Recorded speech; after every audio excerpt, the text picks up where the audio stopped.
Paul, guess what? We have you twice, buddy. 2 times. Yeah, we're live. And so this looks horrible, but we have you twice. And one of them is just the bottom of your goatee.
Never give in.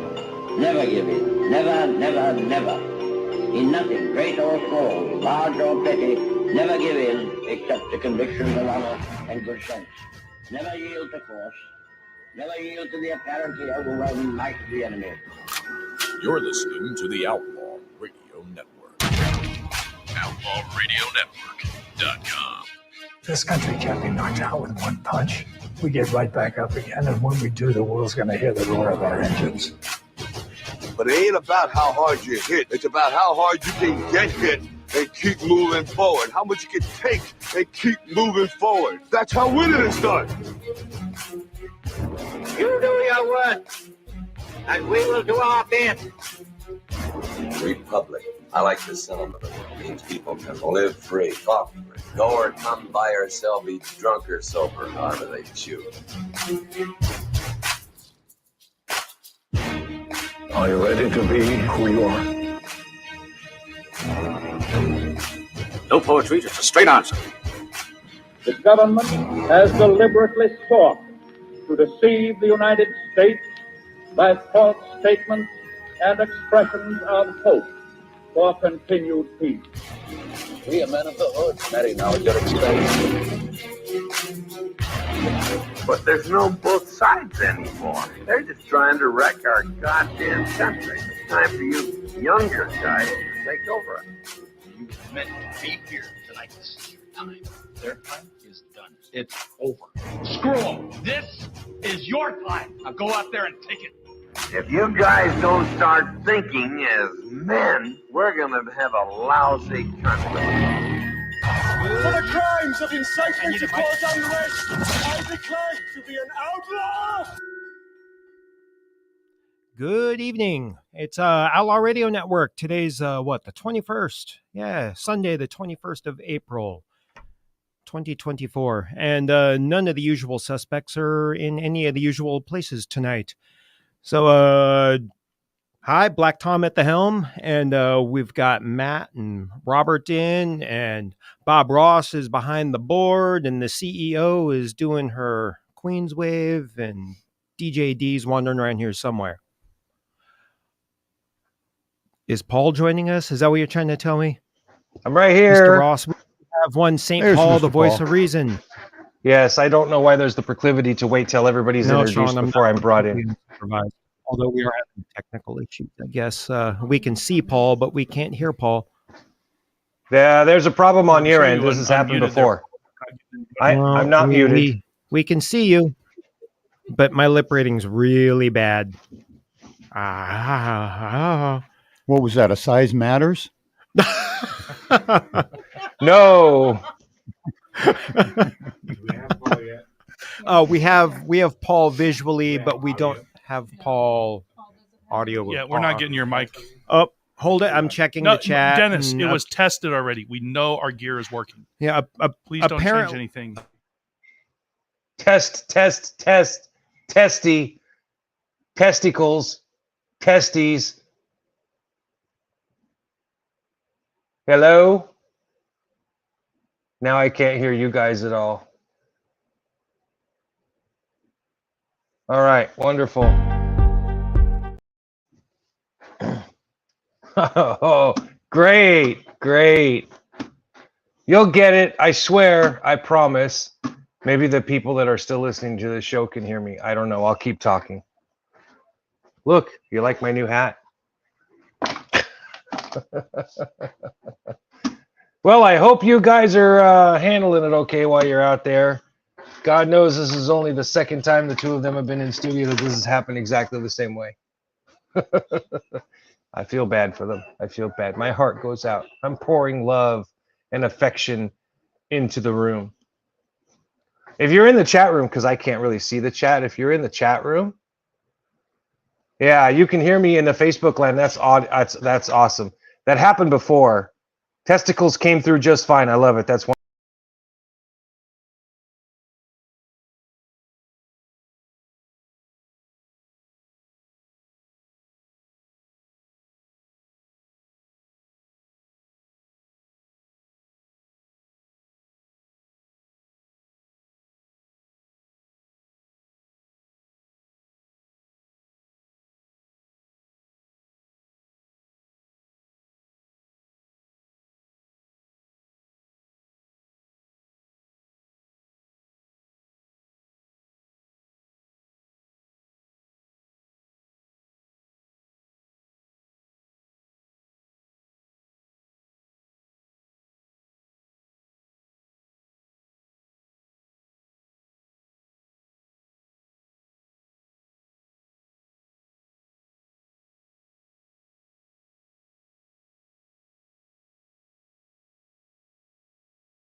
Because the rules got changed numerous times, he chose not to partake.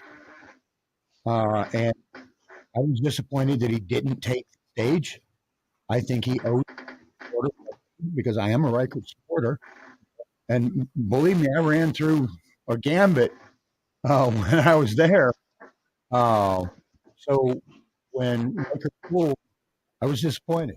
I understand why he pulled. Because basically we went from you should have the rules in your hand 7 days before the convention starts. Every delegate should have that. The first set of rules, the first set was published Thursday when people were already in. Okay, Okay. And then those weren't the set equals either. So kind of what was amazing, I think, was the delegates took over the floor, and it was chaotic. It was really chaotic. And Simi got his endorsement, and it ended up, on the day of the vote, a lot of. Okay, we're going to swap up mics. Maybe this will work. Yeah, that mic was that's pretty much bad. better. So anyway, on Saturday, there were a lot of Reichert delegates that had left, and before the votes ever were cast. And I lay that on the rules committee and on the credentialing committee. It sounds like / the vetting bad committee. Planning. I don't know. There was a lot of stuff that came out on Simi, and I think both committees were under a whole lot of pressure. But I don't think they should have ever started changing the rules in process. And that's what I say, it was a little disheartening for me. But it was also disheartening that Reichert didn't take the stage. Does that mean that I think Reichert's a coward? No. Reichert is a law and order dude. And he saw the process moving. That night before, they were disqualifying Simi and saying he failed his background then after they had already said that he passed his background. That sent all kinds of stuff into turmoil. And I think it set a complete different chaotic tone. My hat's off to Simi Bird. He rolled in heavy, and he was loud, he was proud, and he carried the day. Now, when I look at that going forward, what we saw in Spokane isn't the general voters. No, these are our in the bubble grassroots people. Yep, that's the hardcore. If that were the case, we would have Governor Culp right now. Right. But that isn't the case. And I'm a little concerned of where we, have we created any damage towards the voting population? I hope not. But on the other side, it was amazing to watch the grassroots supporters all come together. I may not agree with some of the things that happened, like when they stood up and they were catcalling and booing Jamie Herrera Butler. But because she voted against Trump. So our heavy Trump supporters were taunting her and being extremely ugly towards her. But, it took a lot of courage for her to stand there and take all that from the podium. Yeah. Which gave me a little more respect for Jamie. And I'm not a Jamie supporter, because I was against her vote against Trump. But for her to stand up in front of that crowd, and it got ugly. I mean, they actually stood on the floor, turned their backs on her. They were catcalling her. They were booing her. They were screaming at her, and the whole 9 yards. Good old fashioned. I expected the same thing from Reichert, regardless of how the convention went. I wanted him on that stage, and I'm disappointed he wasn't. I wish he was. I think it would have been better, but I don't want to discredit Simi Bird or his supporters.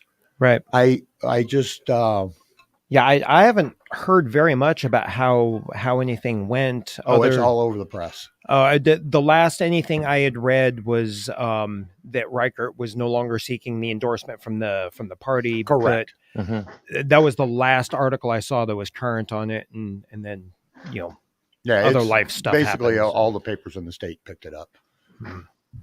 Can you guys hear me okay?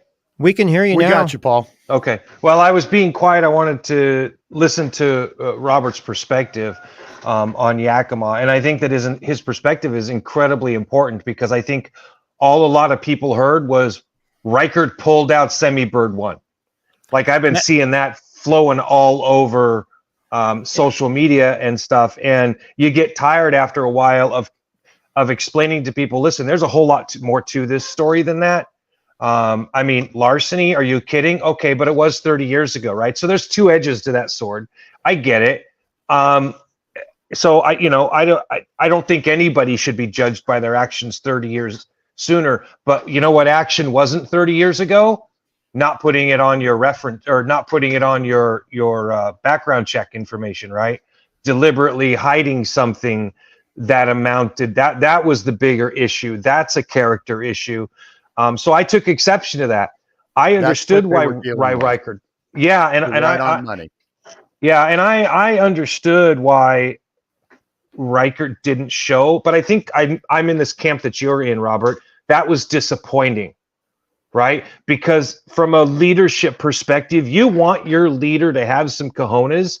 Okay, he didn't like the way things were going. I get it.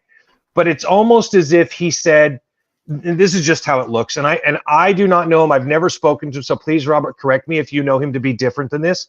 But I almost got the impression that he saw the writing on the wall because, and I think Brandy Cruz hit the nail on the head last week when we interviewed her. She said Semi Bird was playing for the endorsement, and Dave Reichert is playing the long game to win the election.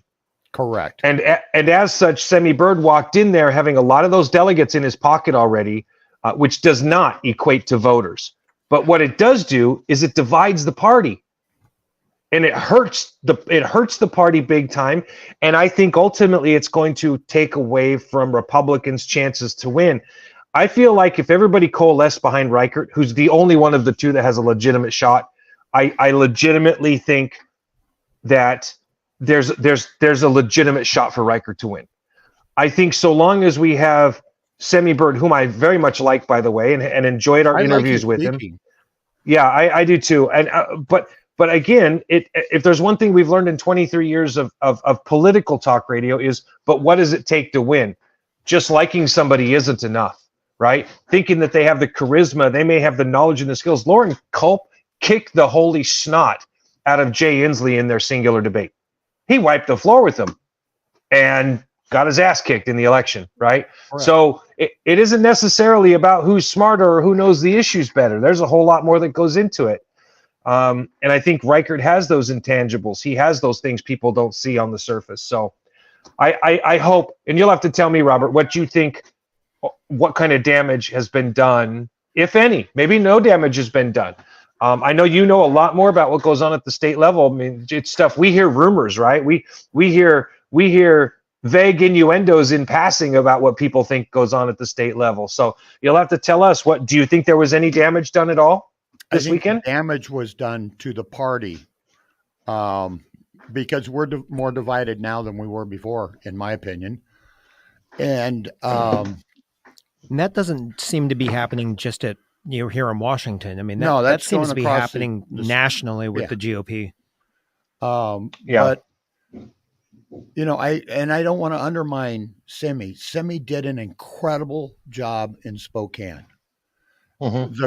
But the crux of the thing was he was not truthful in his candidate vetting forms. And vetting forms, thank you. That was the word. Yep. Yeah, and how do you go out against a candidate and disqualify them when of the grassroots, more than 50%, because he's done a great ground game, are mm-hmm. just charged up, and they've just spent $1,000+ to show up in Spokane. That's not cool to discredit him. And the Rules Committee and the Credentialing Committee and all that, they should have never gone into the middle of that. They should have done their job weeks before the convention, regardless of which way they decided. That decision needed to be on the table a couple weeks before everybody jumped at convention, not at 12 o'clock at night on Thursday night. Yes. That was not appropriate. And I give Reichert a little bit of grace, and I'm not in the grace department. You guys know me for that. I give him a little bit of grace because that hit at the last minute. And I know I was listening and getting texted at midnight on Thursday, and we're supposed to be on the floor Friday. What happened to the 7-day rule? And they've had weeks and weeks to deal with this information, and they chose not to. That is damaging. And it's damaging across the entire party. That has to be fixed. And I don't lay that on either candidate. The only thing I'm I'm disappointed with is that Reichert did not take the stage. I expected my candidate, regardless of how bad it was, to take the stage and to speak to his supporters. I spent over $1,000 to go to Spokane, took a couple of days out of my life, and my candidate didn't walk to that stage. Even though he was in Spokane, he didn't walk on that stage, and that angers me. Am I going to turn my back on him? No, I'm not going to turn my back on him. But I'll tell you what, I've only met him once. And that was at a monthly meeting. But if I see him face to face, I'm going to tell him that right to his face. Good. Yeah. That should be something he hears. Yeah. Honestly, I think accountability like that in politics is lost. Yeah. Yes. You're right. You're right. Accountability is in short supply. There was something that was also important that happened today. Justin Weiss, which I think you guys all know Justin. Yes. Justin called me because he was a Reichert supporter and he's got to change where he's going. And Justin asked me an important question. He says, if Simi makes it through the primary, will you support him? And I said, yeah. I said, I don't want to meet him, but I'll support him. I said, yeah, no, you're right about that. Good for you. I will support him. I will doorbell for him after the primary. But I said, I'm going to doorbell like hell for Reichert before the primary. But I said, this is about getting a governor whose name isn't Bob Ferguson. I said, I cannot envision our state with Bob Ferguson as Attorney General. So if Simi makes it through the primary, yes, of course, I will doorbell for him and I will work just as hard for him. But until we have results in hand at the primary, nothing from me. And that's where I am. Yeah. I think more people need to adopt that mindset personally, Robert, because we've seen a lot of this, right? And I think that's the biggest problem that, in my opinion, Republicans have had, in that they're not willing to accept the other candidate as much as they should. I don't understand where the block comes from for some, not, and I don't think it's that many really, right? But it's enough. It's enough to make a difference, I think. And it's just a hurdle. It's a hump that Republicans, I think, got to find a way to get over, right? Okay, my guy didn't win, but I'll support the guy who did. Yeah, you know what I think it is, Paul? I think the division in the GOP really is based on like life principles. And so the decisions are made based on principle, not what's best for the party. That's something I sat there, because we've had this conversation before about what's going on. And when you get into, some of the deep parts of the GOP, some of the, out there edges, it's all based on principle. It gets into, faith and all kinds of other things that you find in deep conservative corners of the GOP. Yeah. Yep. No, it's a very good point. It's a very good point. And it's going to be interesting to see how this stuff plays out, man. We saw this 4 years ago, and it pains me to see us going through it again. Especially, I may not be a member of the Republican Party, but I feel like I'm a Republican. And so, to watch this occur again, you shake your head and it hurts, right? You see what Democrat control since 1988 effectively has done to this state. It's not getting any better, man. Things are not getting better. You hear people in a grocery store and they talk about, you go to Lowe's or Home Depot quite frequently, especially the younger generation, right? For the most part, none of them know the difference between a Republican and a Democrat. They just know who their parents tell them to vote for, right?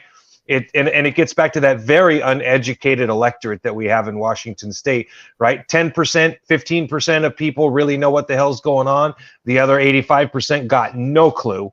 Right? They're voting for the newspaper, whoever the newspaper tells them to vote for, or whoever their radio show hosts tell them, or TV, personalities tell them. So I just, God help us. If Bob Ferguson wins, then we're going to be like the Titanic. Go ahead. Hang on. With that thought in mind, though, do you think maybe Reichert's got a pretty good shot with his whole background with the Green River, legend now? I mean, it really has yeah. When the true crime channels and stuff are doing, documentaries repeatedly on the Green River killer, and Dave Reichert's name comes up repeatedly with that topic. Do you think that helps? Does that help beat Bob? God, I hope so. Maybe. Yeah, I don't know. I mean, people have to remember that this chaos that we have across this entire state, Bob had the power and authority to jump in the middle of, and he has turned a blind eye.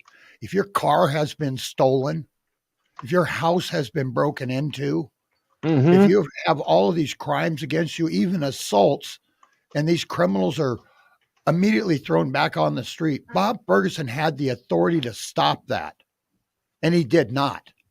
Yeah. Yep. And I mean, we have millions, if not billions of dollars that have been stolen away from us. I still want to know where the Nigerian tax stamp money was from unemployment, but Bob sure isn't going to tell us. Where's our $500 million? Yeah.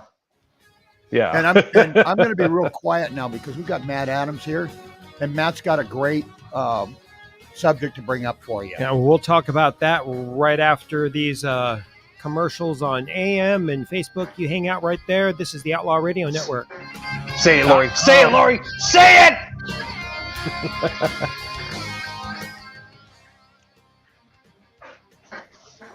Oh. Hey, well, Bob, Robert, if there's any... Jeez. Yeah, I've got Riker. You got this. Bob and Robert, if there's anything you really want to tell us about the convention now, and you need some more colorful adjectives, now you can do it.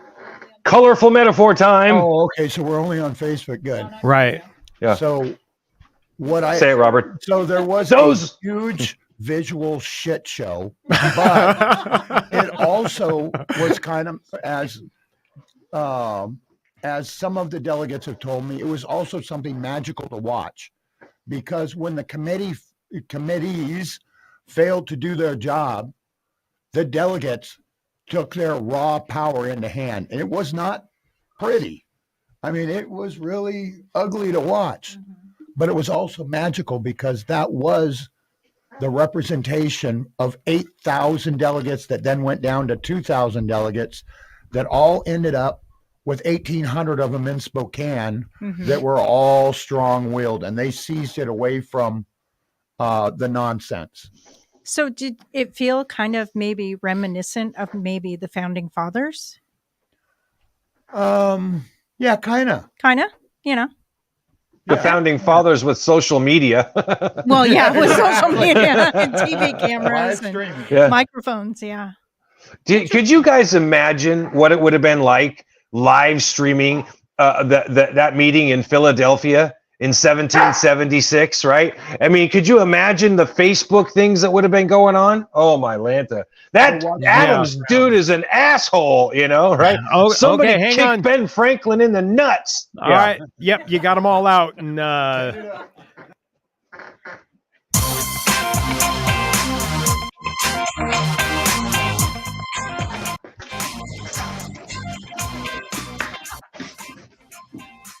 hey, sorry, Bob Ross. I saw you give me the finger, like the second or third pump. I'm paying attention, I promise. So, hey, this is the Outlaw Radio Network. We're back. .com indeed. There's St. Paul, the voice of reason. We've got the CEO, Bob Ross, behind the board. DJ D still wandering around here somewhere. He's coming in and magically fixing hums. And next, we've got Mr. Mike Allen, who's Matt Allen. Oh, Jesus. Oh. I thought Kevin was on vacation. Did Kevin? No, actually, I haven't been. There's the problem. Yeah, it might be. It might be. The ethanol system could be low. Yeah. Good. Well, I'm going to come see you tomorrow, Tom, because my son is in town for 2 weeks before he ships out to Germany and Poland. And he's going to come over tomorrow, so I'm going to come pay you a visit. So, well, I my friend, don't do that tomorrow. Oh, you're off tomorrow, aren't you? I'll do it Tuesday. Yeah, Monday, Tuesday, we're closed. Oh, son of a! Remember, I tell you guys on Wednesdays at our broadcast. Hey, this is my Monday. Yes. Hey, just tell Hunter to keep his helmet on, buddy. Yeah. He'll get a chance to tell us. I might get him in studio Wednesday. You guys will find this really cool. So he's transitioning. The United States Army has dropped Wait, their transitioning. Robert. Oh, that was low. That was low. Sorry, bud, you just left the opening. Too big. Yeah, I think I did. Okay, but he's go ahead, finish your thought there, Paul. And I'm going to keep us on the rails, and we're going to talk to Good. Matt, who's been very patient with us. Good. Anyway, all I was going to say was he's changing over from the launched drones that have like a 500-mile range, and the United States Army is switching over to the Switchblade drones, which are the one-way ticket, blow the heck out of stuff, suicide drones. So life is changing. Yeah, that's going to be an interesting transition for him. Yeah. Nothing like making it war like a video game, not the other way around. Well, let's. Yeah, I don't know how we're going to segue from war to this, but hey, Matt, welcome to the station. It's politics, buddy. It's politics. Thanks. Okay, so you sit on the Port Orchard City Council. No. Okay, then what was I reading? No. Matt is here to talk about the Central Kitsap School District levy. Okay, then how someone put something in here? Okay. That's okay. I can pick up the football for you. Matt is on the opposition committee for the Central Kitsap School District, and he's going to tell us why we should not vote for that crazy levy. I have not heard much about the Central Kitsap levy, considering I live in South Kitsap. Thanks for having me. So as Robert said, I'm the chair of the Against Committee. This time, the special election that's taking place this Tuesday. I was fortunate to be the chair of the last committee when we were able to succeed, and it was shot down by 138 votes. And the school board didn't make any changes. They just chose to wait 2 weeks and then put it right back on the ballot at a cost of $200,000 to the taxpayers in Central Kitsap School District. And so here we are. We'll have it coming up Tuesday. So you expect to win again by 138 votes? I don't think we're going to win by 130. I think we're going to win by more. I've been contacted by a lot more people this time than I did the first time, who are upset that the school district chose to rerun it without hearing any input from the community. There's a lot of people in my area that are on fixed incomes. They don't like the fact that the property taxes are going up. There's a lot of people who don't feel that we should give any more money to the school district that's not funded by the state. With the McCleary Pact passed in 2018, the state of Washington is required to provide 100% of funding to the schools. Before the McCleary Act, you had a 90-10 percentile, where 90 was funded by the state, 10 was funded by levies. And so here we are. Well, if that's the case, why is there a levy in the first place? So the reason that we have this levy, we had something happen in 2021 worldwide. Yeah, that little picnic. Yeah. Okay. Well, that depends on who you ask. I was just going to say that. So with that, the state of Washington and the federal government threw some additional monies out there to the school districts. Central Kitsap picked it up. They took the money that they got, and they went and hired all these extra people. And then when the money ran out, then in 2022, they put up for a levy again, failed the first time, and then they came out for the second one, and they just hit with a public campaign like no other, and it passed. And so now here we are a couple years later, and they're wanting to do the same thing for another 3 years. To retain all those extra bodies. To retain the additional staffing. And I agree with some of the staffing choices that they've made. I think that there needs to be some sort of give and take with the community with that. And so it's been eye-opening. I ran for Bremerton City Council in 2021, and it's a completely different show than running a levy measure like this. It's a completely different political game. So which forgive me for not knowing. I mean, I spent my youth here in the South Kitsap, and then my adulthood, I raised my kids in South Kitsap. So where exactly does the Central Kitsap School District kind of encompass? Where's that line between Bremerton and Central, and then Paulsbo and North and Central? Okay. Green Mountain in Seaback, Clahalia in Seaback, Okay. Brownsville in Bremerton, Ridgetop in Silverdale, Central Kitsap Middle School or High School. That we also have Olympic, Woodlands, Pine. Is it Pine View or Pine Ridge? Okay. That's go off of Pine Road, and Barker Creek. Okay. What's important in there, Tom, is there's a couple of things. Okay, one, when the money was sent down for that hoax thing, to grab power, right? Yeah, that little picture. They specifically told them this is one-time money. Do not put on permanent or employee cost, because this is a one-time shot, which has ended up being a two-time shot. Right. But they told them this, don't expect this to go forward, and they did it and put permanent costs on anyway. Okay. Then the second part of that is there's a reason they're running this April levy rather than running it during elections, normal elections. When you've got other candidates on there, let's say you've got a Trump ballot or something like that, the turnouts are huge. But when they run it separately, just the school bond thing by itself or school levy by itself, only the hardcore people really vote in. So it's their best avenue. So when they failed last time, basically it's a different kind of rig in the game. Right. Those with the most to gain go out and vote. Right. The teachers unions will be all over it like a coat of paint. And because there's not a lot of public engagement going on. Right. So you don't have candidates out there talking about it, and you don't have all kinds of messaging on it. You have the unions and the school staff pushing hard, just to get to people. So they people know like are loyal. Matt need to organize and so bring Matt about a voice comes out of the blocks, to represent fighting the machine. Right. So, was there anything? Is there a good means of reaching out to you if people have questions? If they want deeper understanding about where you're going, besides the fact that we're living through Bidenomics right now, and everything is so easy at the gas pump and the grocery store. Where can people go to find out more about your issue? Yeah, I guess I'm trying to put too many questions all in one sentence. It's okay, Tom. You get better and better every single time, dude. Don't worry about it. Thanks, buddy. Do you have a call to action? You have basically 36 hours or so I put my contact info. We didn't our committee, we didn't do a website. I'm on Twitter, Matthew for Brem.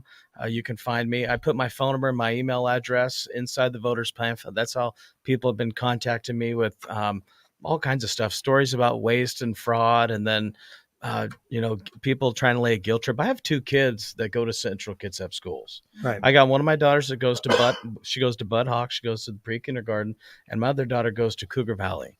She's a second grader. And so we had a parent-teacher conference about a month and a half ago, and her teacher didn't know that I was on the committee the first time. So we're talking, and I said, hey, how does if this levy doesn't pass, how does this affect your classroom? She goes, it's not. It's not going to affect my classroom. She goes, it's going to affect the support staff. I said, like what? And one of the things that she pointed out was like counselors. And so I was in the Army. I was in the Army from 2000 to 2006. I was in Iraq in 2003 for the invasion, Afghanistan in 2005. So I didn't have my children then. Right. And so my children didn't have to deal with the stresses of me being gone. Right. And so they said one of the things that they fund is a counselor for the students whose parents are deployed, whether on a ship or in the Marines or in the Army. That's how I grew up. And I feel for those children, but I kind of feel like maybe the Navy should be providing that, like a chaplain, or there's FRG groups, or somebody should be finding it. The school just shouldn't pay somebody to come in that says they're a professional and try to relate to these children who parents are in the military and we're not. So that's one. Something you said too, which I think is the big difference between when this passed last time in 22 and now is our world and our economy is in a completely different place. Yes. And our dollar's not stretching out that far. And for the school board to recommend $1.50 per every $1,000 of assessed value the first time, and then we came back and asked them for, we made our recommendation. They asked for the same thing. They didn't even make any changes. They just said, we'll drop from 23 million asking to 21 million. And that's based off of the cuts, like Robert said, that they have to make. Now, the Pierce County School District, Pierce County, they asked for only 32 million for whole Pierce County. Central Kitsap asking for 66 million.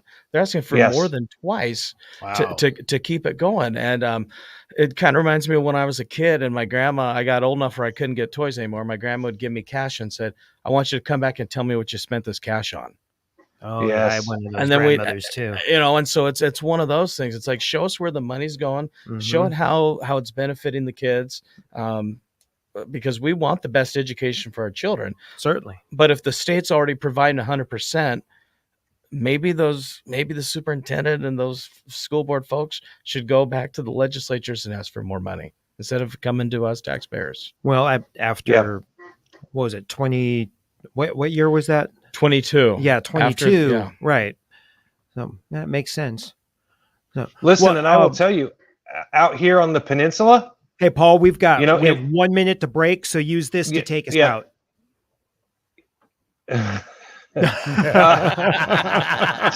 That's not how this. Okay, listen. Sure, it does. When we go to break, I'll ask, or I'll make my point and ask my question. So, hey, everybody, bear with this. I think this is the first time that Tom's led, and he's doing a great job. So, congratulations, Tom. You're doing wonderful. Oh, thanks. Well, we still have a minute to kill here, buddy. So, Matt, go ahead and give us one more time. Ways people can reach out to you. They're not necessarily active. Call me on my cell phone, 360-440-1624, and I'll talk to you. What's your website, Matt? We don't have a website. You got to find me on Twitter, Matthew Brem, Twitter or X. There's the Outlaw Radio Network.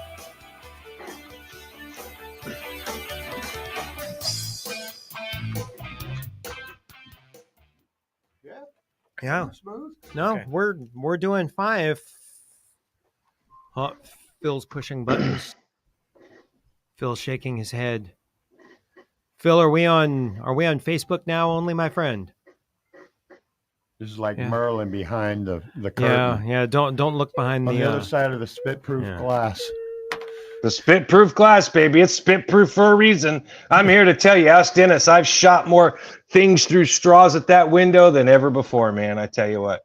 Oh, that's what Phil's up to. Phil's giving us a nice illustration of where the Central Kitsap School District boundaries are. As our former president would say, it's huge. Huge. Huge. Yeah. Capital Y, huge. But most of that over on the left, that's very sparsely populated. Yeah, I think that's nice hiking up in there. Jesus Christ Almighty! Anyway, evacuation route if everything goes sideways. Yeah, grab a boat, head to the fucking mountains, man. Holy man, and roll me in, and I'm telling you. No, you don't have to edit yourself right now, Paul. I know. I'm in the habit of doing it because I'm the worst swearer on the whole show. Like nobody breaks FCC rules like I do. I've got it down to a fucking art form. I swear to God. I think the last 2 times I was in, I broke it both times. Also, Paul. Oops. Yeah. Well, Robert. Highly intelligent people swear a lot. That's my excuse. So at least that's emphasize. Yeah. That's right. That's right. We're just trying to drive that fucking point home, man. Yeah, driving that point home. So 3 more seconds and no more sentence enhancers. This is Outlaw Radio. Network.com.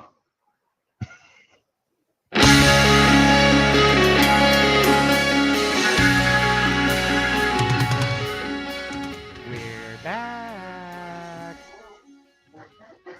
All right, Matt. So was there anything else you wanted to cover? I believe Lori's putting some information up in our chat for our listeners to get a hold of you if they have any questions. Well, listen, I think there are some questions. We could sit here and talk about this yeah. for another hour. Well, what I would like to ask Matt about is if he has any ideas yet about the programs that would be threatened to be lost if the levy didn't pass, right? Because we know that those threats always come inevitably every time the school districts come to us as taxpayers and demand more money, right? Well, you're going to lose your school's football program, or you're going to lose the swimming pool, or you're going to lose textbooks for math. We're going to drop cursive. Oh yeah, they already did that. So have they made any of those generalized threats towards the taxpayers yet? Yeah, absolutely. So after the first one, they reduced the staff, which reduced their overall asking. So the first measure that we were able to beat by 138 votes, they asked for 23 million each of the 3 years, and then after they made the cuts, then they dropped it down by 2 million the first for 21, 22 the next one, and then 23 for the third. So they've already started reassigning the librarians, which they were already stocked on the librarians. Like you said, they've spread the fear that they're going to cancel the school sports, which is not correct. They're not going to do that. No. That's the last thing. They're talking about cutting transportation down, which we know they're not going to do. And also they're getting people scared with the special education. That's a different kind of funding that gets pulled in there. They have to do that. Right. So they're pulling it all out. I got some phone calls from some people that feel like the superintendent actually drives the board versus the board driving the superintendent like it's supposed to be. Oh, the board is her boss, right? And they've done some catering to Dr. Prince. They've changed some things around to accommodate her, and she's pretty firm on what she wants and how she's going to get it. Well, I mean, there's got to be give and take for something like that. Has she delivered? No, absolutely not. I mean, she's not out stealing signs, right? No, no. Why? I just mean as a superintendent, and as an educator and the leader of educators, has she delivered? Is she worth what she's asking? No, they made it so. The one of the members of our committee went to one of the open houses and got a chance to talk to some of the members, and so she asked them flat out about some information I got contacted about, and that was that the school board voted to change her contract to allow her to live outside of Central Kitsap, and so when they asked the school board members about that. They confirmed that they did that. She asked them about so the superintendent, she lives in Pierce County. She gets a car allowance and she gets a gasoline allowance. I don't know if that's because she lives out of district or if she was trying to buy a house in Seebeck where everybody wants to live, of course. Yeah. And that fell through. So then she went to the board and asked them to change that. And, how rare do we see a contract that gets awarded and then they change the contract to fit the specific needs of the contractors? And so I think that the school board has bent over backwards, pushing what she wants. And this time we've got the voters that got together the first time and said, no, you need to listen to us. You're trying to take our money and do what you want with it, create this slush fund. And it's not fair. I got an email the other day, unconfirmed. I haven't got a chance to really check it out, but it was from an anonymous school district employee who said that just a couple of years ago, the school district sent a few administrators down to Disneyland at a cost of $10,000 a piece for some professional development course that was going on down there. I heard about that. It had to be at Disneyland, and Disneyland was the place they chose. Well, my question is, why couldn't they bring the company up here and find a place like the Soda Hotel or the Emil House out in Seebeck and put on the conference? And why do they have to go to Disneyland? Plenty of beautiful places around here. Yeah. Yeah. So I don't know if that's true or not. The deal about her and the gasoline allowance in the car, that was confirmed by the school board members. And one of the school board members said, well, we're just arguing about pennies here. And it's money. It's real money. It's money that's out of our pockets. And right now, when times are tough, gas is $5 or $6 a gallon. Milk is through the roof. Yeah. How much is a carton of eggs? More than it needs to be. Yeah. It's just times are tough now. So Oh, it looks like Bob Ross has a question. I mean, just a point or to an consider. observation. Just researching real quick. Google, it's very trustworthy and reliable, right? That's possibly, right. There you go. Possibly true. Saying Central Kitsap superintendent base salary at $224,000, and you need allowances, and you can't need an afford allowance a house for gas and a car. Actually, so we were able to confirm that number too. And that was 2022. No, she makes 276. So yeah. we had the North, 276,000. We had the North Kitsap School District superintendent. She was making 200. This one gets 276. And last that year is oh my god! Last year they gave Clahalia's principal a $40,000 raise. So they don't have to earmark this money. They collect it and then they go, oh, we're gonna do this or we're gonna do that. And that's kind of the problem is show us where the money's going. Show us what you're spending on. Show us how these students are benefiting. You didn't go get new uniforms. You got that issue in the Central Kitsap School gym where they can't even pull out the bleachers because the people that engineered it designed it wrong, so they can't pull all the bleachers out all the way. It's just it's ridiculous. So is the problem that they designed it wrong, or the problem that they paid them for doing a bad job? I don't know. I wasn't involved in that. Kitsap pool kind of stuff. It sounds very similar to the SK pool. One of those things. Yeah. Mm-hmm. Yeah, the $12 million, $5 million job. Yeah. 5 to 12. Boy, that was a leap. That you can't use as the public. Oh, but it's only COVID money. Only that makes it magical fairy dust money, right? Right. Yeah, well, we have seen the results of the abuse of COVID funds. We're seeing it today, every day, because we're seeing inflation, which is a direct result of printing all that extra money during COVID. So it doesn't matter where it comes from, right? I mean, I think that it's almost like it's a point half of America has failed to understand. That money isn't just sitting there because it was allocated during COVID, right? Give it the F back, for God's sakes, right? Do everything we can. Otherwise, we got to stop complaining about Bidenomics. Although I like complaining about Bidenomics. I hope they keep the moniker. It's almost a guaranteed win during the election, I think. But, what do I know? I've only done this for 23 years. Other people have done it a lot longer. I kind of like to know why we're getting screwed on gas, too, here locally. Driving over to Spokane. Yeah.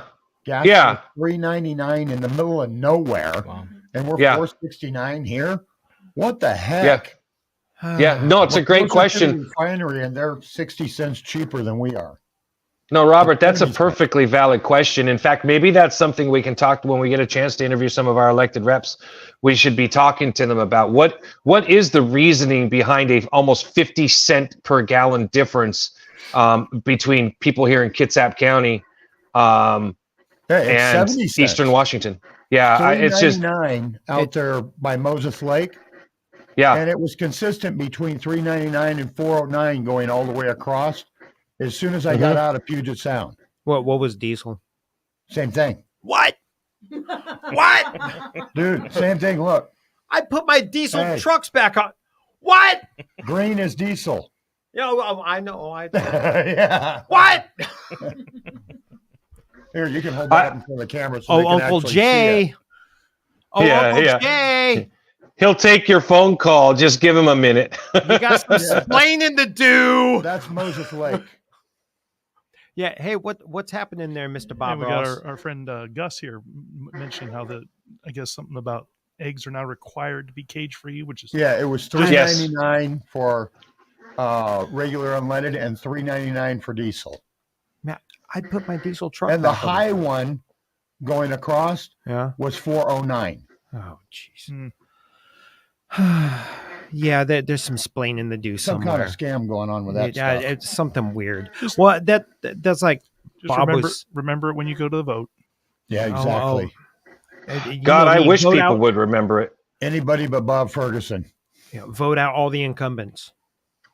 No, not all the incumbents. Well, Travis is an incumbent. Yeah, okay, we'll leave. We Travis are retaining him. Yeah, we'll leave Travis alone. Oh no, there's a Not small we need, percentage. We are retaining him. Yeah, there's a small percentage of incumbents that should be kept around, but I think that's the case probably 90% of the time. True. Yeah. Yeah. So we've kind of talked about this idea that the school districts make their threats and all the rest of that stuff. Let me ask you this: if the levy fails to go through, and we as taxpayers, how long do you think it'll be before they're back asking for more money? Next year, Will it so be- they can Okay. only run it twice a year, and so we already know that they will immediately put it back for next year. The school teachers union put out $15,000 against us the first time, and we beat them by 138 votes. So they just rolled that money over. One of the complaints that they had in their meeting was that there was a lot more no signs out than they had yes signs. We had citizens who went. We had one guy who had some signs made that showed a dog taking a poop on the levee. And so I got called by the newspaper. They said, "Was that your committee?" And I said, "Let me find out." So I called the folks. I said, "Hey, did we do these signs?" And they said, "No, we had nothing to do with that." So I called the guy back and I said, "Oh, we didn't have anything to do with private citizen doing private citizen things. And so this time they really came out with the yes signs everywhere. We didn't get a bunch of no signs made. We've got a bunch out there now, but we've had a lot of people making their own signs. And I told people that make your own no sign and get it out there, because you never know how many people will see your sign and go vote no because of that. It reminds me of that Revenge of the Nerd scene. No on 15. No on 15. They were doing that music video at Hotel Oral Sex. Coral Essex. I'm going to hell anyway. Hey, they're still angry over my "Don't Fund Failure" signs for the South Kitsap levy. Well, I hated those, and they stole almost all of them. What you achieved anonymity not anonymity, but notoriety over those. Notoriety. Yeah. Yes. The only ones that were better than that were the Wheelerville signs. Okay, those were good. Yeah. We don't fund failure. Literally just got brought up in the chat. Oh, perfect. Yeah. So I dig it. are you having like sign waving in the next 2 days? No, we tried. There was a group from the KCRP that tried to organize an event like that, and I don't think they were able to pull it off. But there were some people that contacted me about having some door hangers made last weekend. They were going door to door. We got wind that one of the school board members was going around with a couple of the citizens and knocking on people's doors in Ridgetop. One guy contacted me and told me that. That's when he was like, I just voted no for this. Why'd they come knock on my door? Yeah. I said, they're just rolling relentless. Right over. Yeah. Relentless. Isn't that what bureaucrats do? Good ones. Yeah, or the worst ones. Or the worst ones. That's right. Yeah. This is the Outlaw Radio Network. We'll be back after these messages. Facebook, stick around.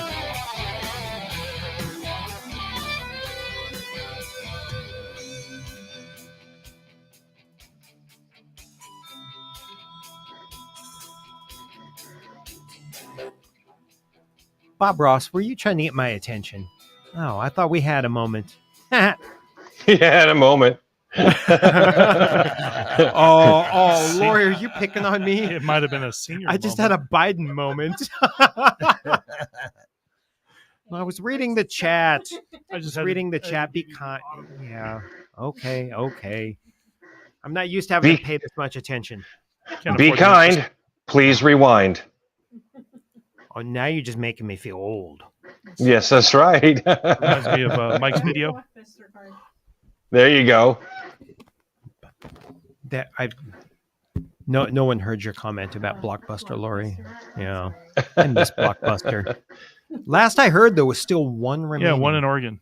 Remember Mike's downtown? Yeah. I was one of their first customers when they first opened. That place was. I remember as a kid, that was a hodgepodge of things. But you know what? It was a little weird. Somebody had a successful business, and oh yeah, I'd rented a lot of videos from them. Yeah. Oh yeah. Oh, my buddies and I, that was our Friday night. We chili cheese Fritos and squirt and bad B-rated movies. How's that for high school geek? We're Could you get Terry him to makes a put good that point. link in the chat? That's a really good link that I got sent to me from a guy who compiles all of the levy data in the state. If you can pull that up, that's good information to read off, Tom. Yeah, Lori's posting it in the chat right now. And this shows it broken down by the school districts. This is where you can see that Pierce County asked for half of the money that one district is asking for. What's happening over there, Bob? We got, like Terry here, a lot of times renters don't think, oh, I'll vote for the thing. The landlord has to pay it. Let's face it. Yeah. When your landlord pays more, your rents go up. Right. Although, thanks to Washington State, landlords are motivated to raise the rents anyway. But that's another story. Well, yeah, the state. Get it while you can. That's very true. So is that hey Bob, can you pull that up? The schooldataproject.com. That'll give us some levy data. I love you too. I didn't know about that one. Yeah, That's a cool link. I have not looked at it. Of course, I don't have school Matt and I age gotta kids hang out anymore. more, so I learned these nice little other links. A lot of good info sent my way. Oh yeah, a lot of good info. Mm-hmm. Is there a particular link within this website? I can go to reports. I can go to dist. Oh Lord. So yeah, I don't pack a laptop to the show the way Kevin and Paul do, so I'm not as not as fancy like that. There you go.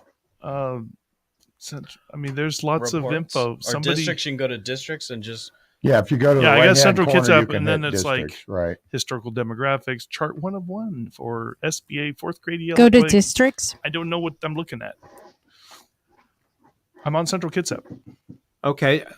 Is there something that just bottom lines the taxpayer burden from cycle to cycle? I don't know. There's a lot of words. Okay. I didn't graduate, Oh. So essentially what you're saying is there's a whole bunch of stuff to digest there that's not just casually There's observed. links. You got to go into them. Okay. Well, like I said, I don't have a computer in front of me, so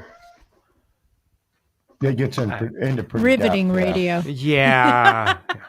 Everybody on your own, you can go to https://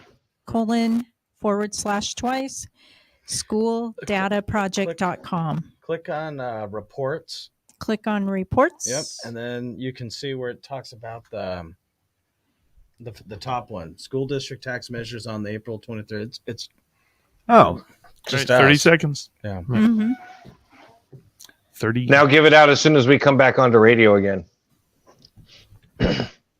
For the do one it all, and a do half. it all over. Yes. Yeah, for the 1.5 listeners on AM. For the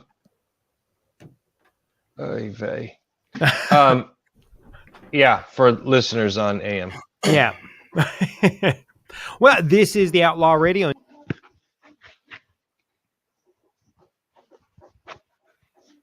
And my hand takes hold of judgment.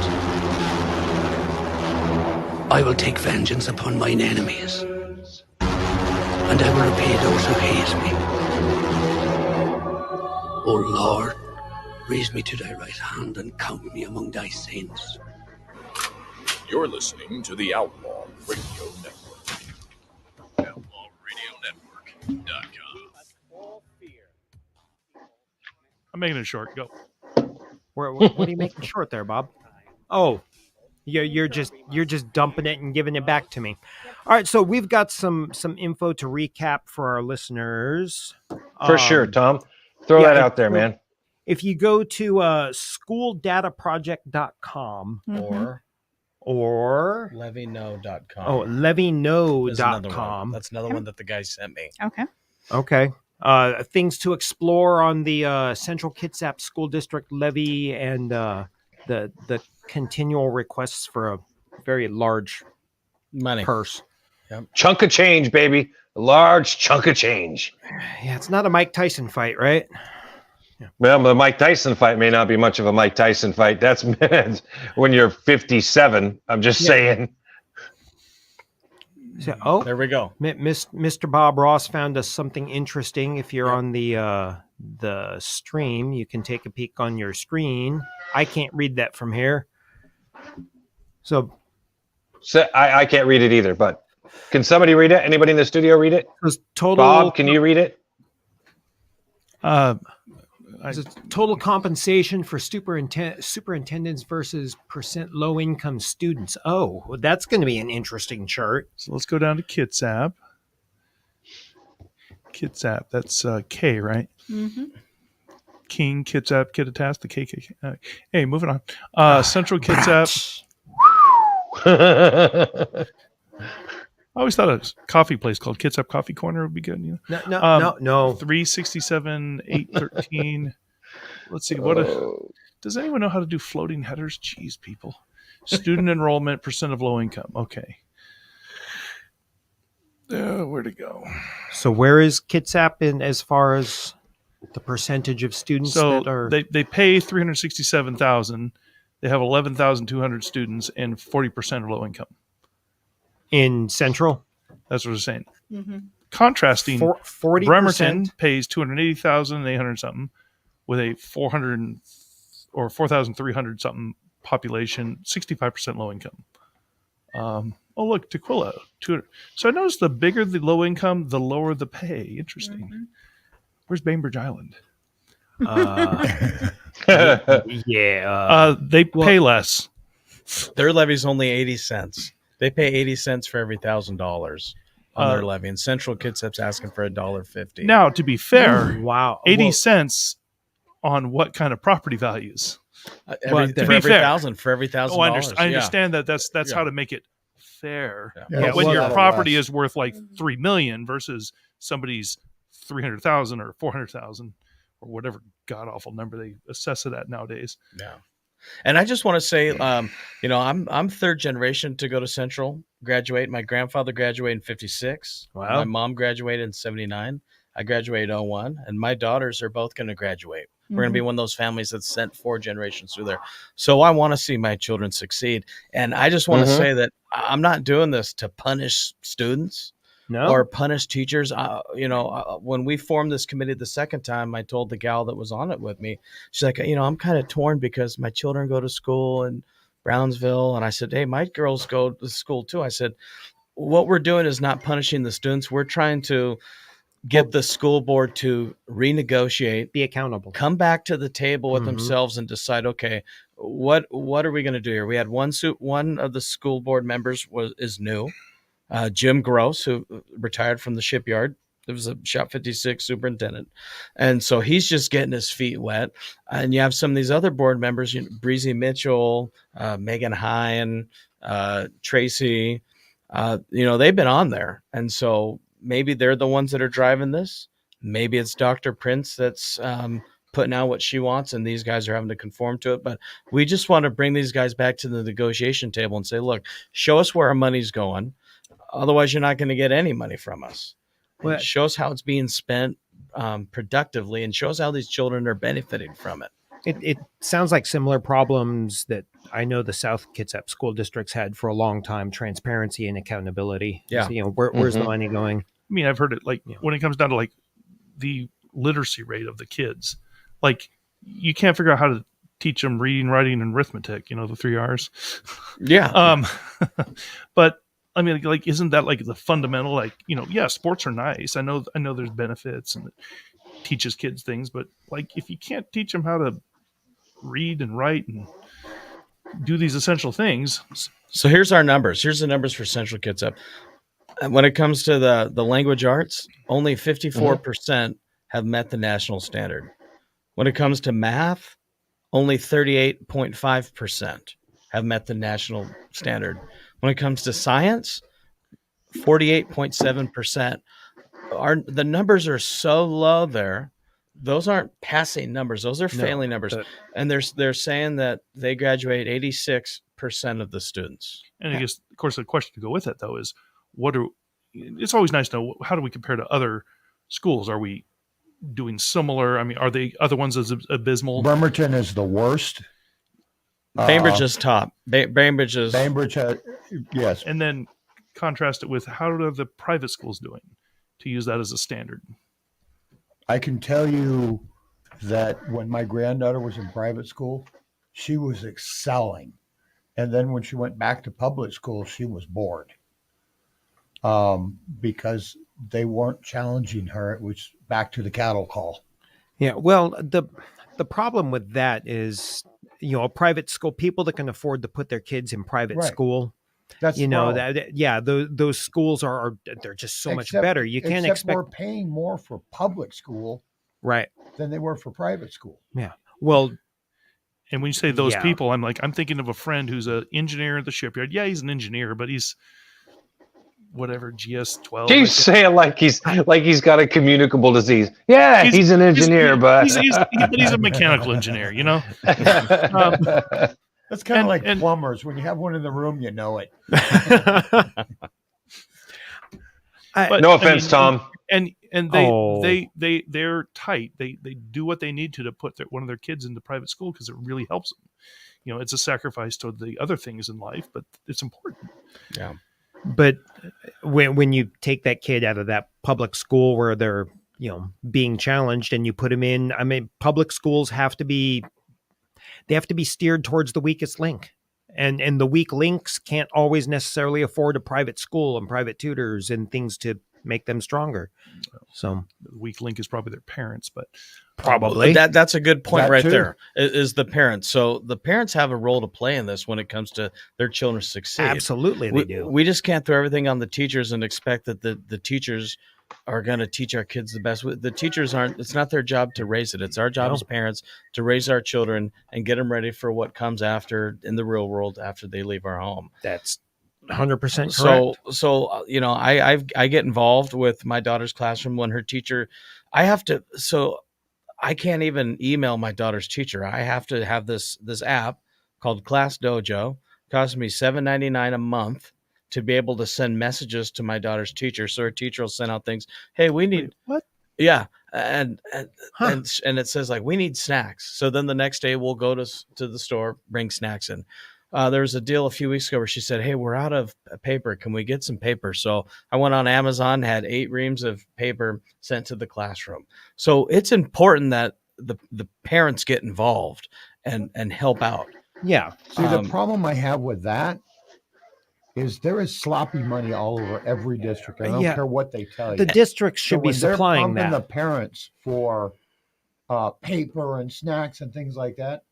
To me, that's garbage. Everything has to go to the PTA. Everything goes from the school administrators to the PTA, and they vote on it. There was this deal when we went to my daughter's first teacher conference at the beginning of the year. The teacher wanted these magnet blocks for these kids are building with magnets, and she goes, "Yeah, I think that would be really cool for the classroom." So I walked out of there, went on Amazon. 2 days later, had it shipped right to the class. And she's like, "Hey, thank you very much. I appreciate that." She goes, sometimes the PTA will allow us to buy these things, sometimes not. I don't have a problem doing that. Who gives the PTA a say in that? The PTA was like booster my stuff. problem is who's making the rules. This sounds like very complex bureaucracy compared to what my youngest is, 20. He'll be 21 this summer. So I haven't dealt with schools like this in a while.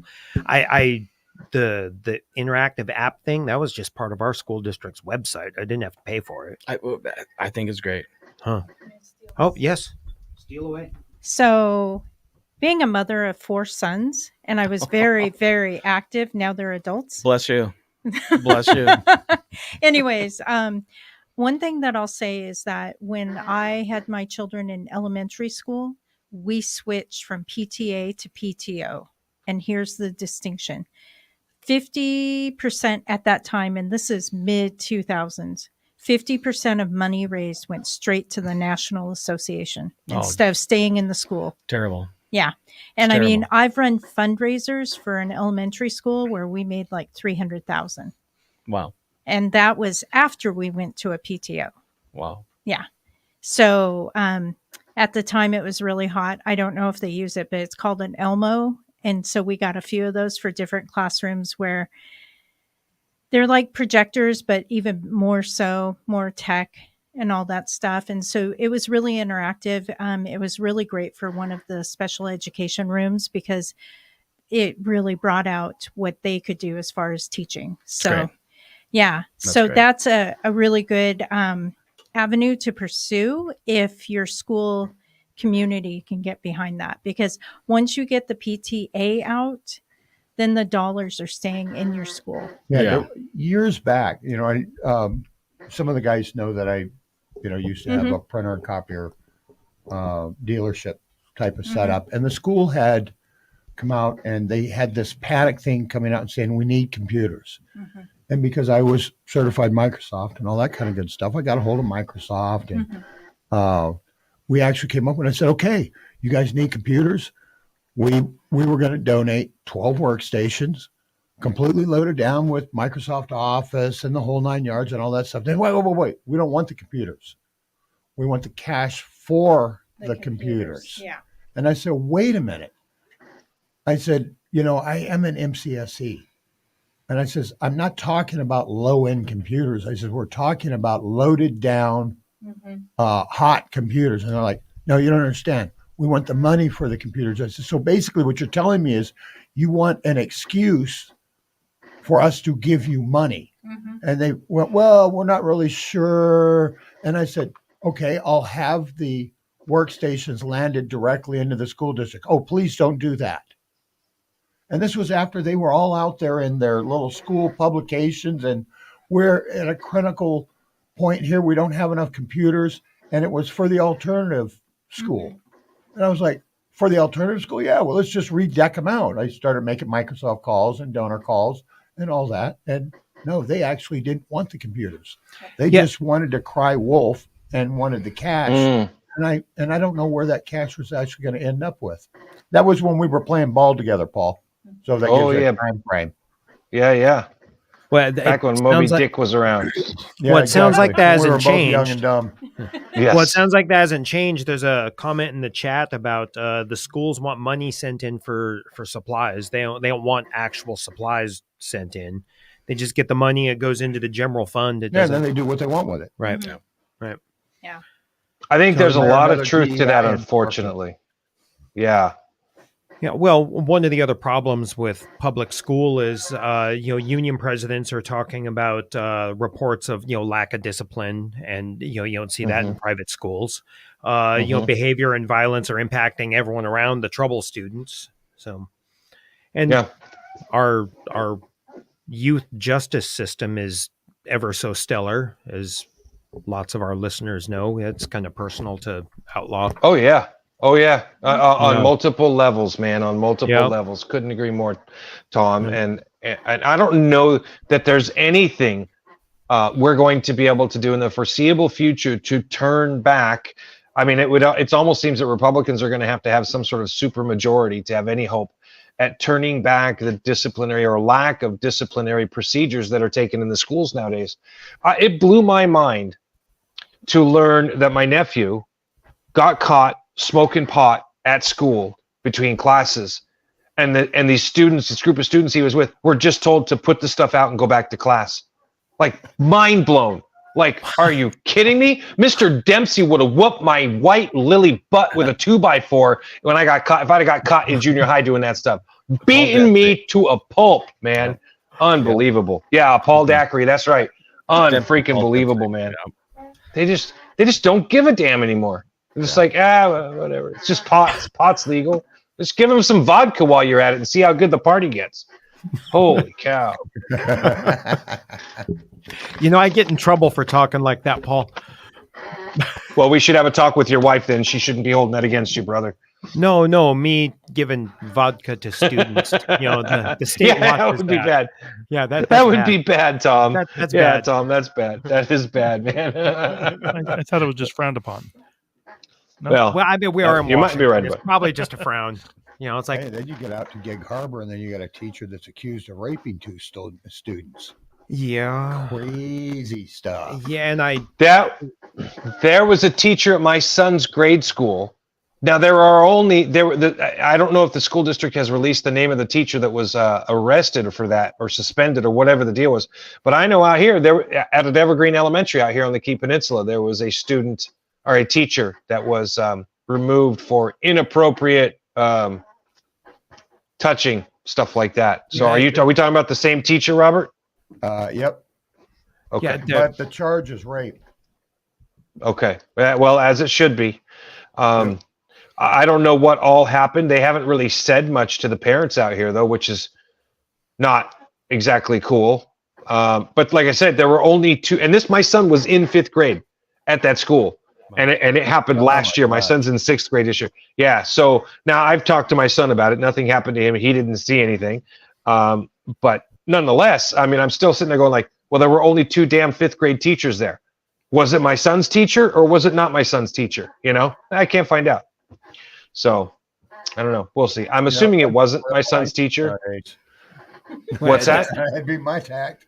Sounds like a FOIA request waiting to happen. Well, there's been a rash of this.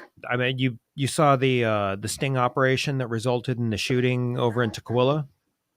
No, what happened? Talk to us. Yes, they did. Oh, yes, when they opened yeah. the door. Opened the door. The guy had the gun already pulled. Yep. There was a pedophile sting operation at a hotel in Tukwila. I thought Godzilla ate Tukwila. He probably will. Okay, just checking. Yeah. They'd set up a sting, and some pedophile showed up thinking he was going to meet like an 11 and a 12-year-old, or some disgustingly young. Disgustingly young.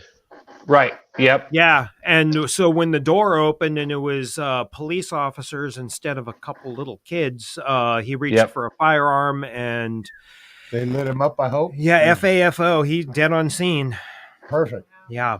And well, there was body cam footage of it. So I have no tolerance for those kitty molesters. No. Yeah. There was no jail time for him. Good. Yeah. Neil Island. So what you're saying is and Bob Ferguson to release. Brings closure to the thing, doesn't it? It does. It does. It's a 30-cent solution for $1 million problem, problem, There you go, buddy. Yeah, there were a lot more than 30 cents in 30 that video. seconds. 30 cents. Where are you getting bullets? Yeah. I need pulse sorts. Exactly. Maybe he's thinking of ones he bought, a couple years Was that back. pre-COVID, Paul? Yeah. Robert, we have a friend that has started his own ammunition company. So reach out to him. He's Yeah, Marco Padilla, for those that have listened to the show for years, remember Marco. So, and Amanda Nadeo. And Amanda, yep.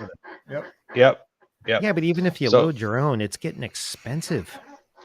Because Dems can't take it away from you. They've lost every avenue they've tried to go. So why not make it too expensive, right? Who was that comedian that used to tell the jokes? You want to solve shootings, right? Make your ammunition $1,000 a bullet, right? Then the gangbangers will start bragging about how many times they got shot, right? It's like, hey man, some dude spent 10 grand on me, Then they'll have Tara Simmons come in and forgive them all. Oh God! I just had to. You love that he went. There's times when a person can go there. Robert drove the bus down the road. He had the sign on the side of it. Blowing. You remember that? What was that movie? Back to the Future. You go driving down the road, speaking out the loudspeaker. Vote for Mayor Goldie Wilson. Oh my goodness. Hey, you know me, Paul. I'm not into fast. That's right. I'm not into fast cars, but oh, baby, don't get in the way of my ammunition. And Mr. Parker has a thing for big signs. Praise the Lord, pass the ammunition, right? Big signs. He has a thing for big signs. Size matters. or in Bremerton, banners, right? And at that point, in relation to.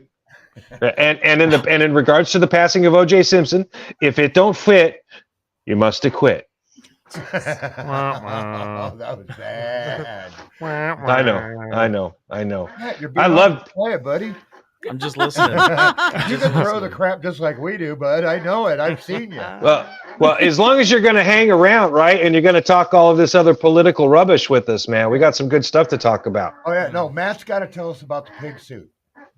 What? Yeah, wait. Hold on, time out. That has to happen right Time out. now. Let's go. Hold on.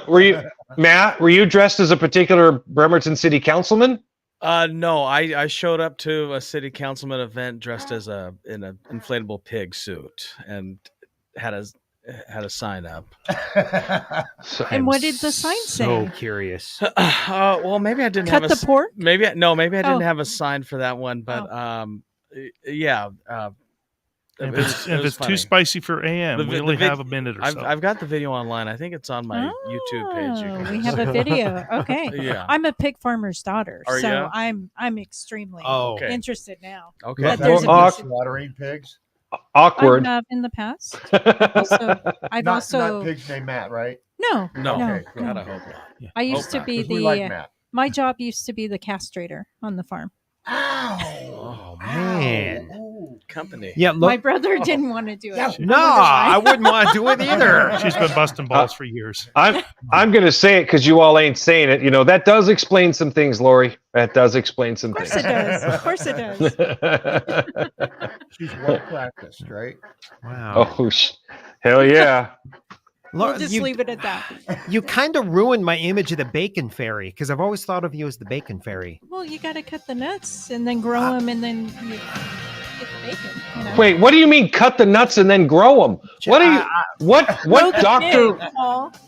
Grow Huh? them All right, we'll talk more Okay. about pig castration on the other side. This is Outlaw Radio. Wee.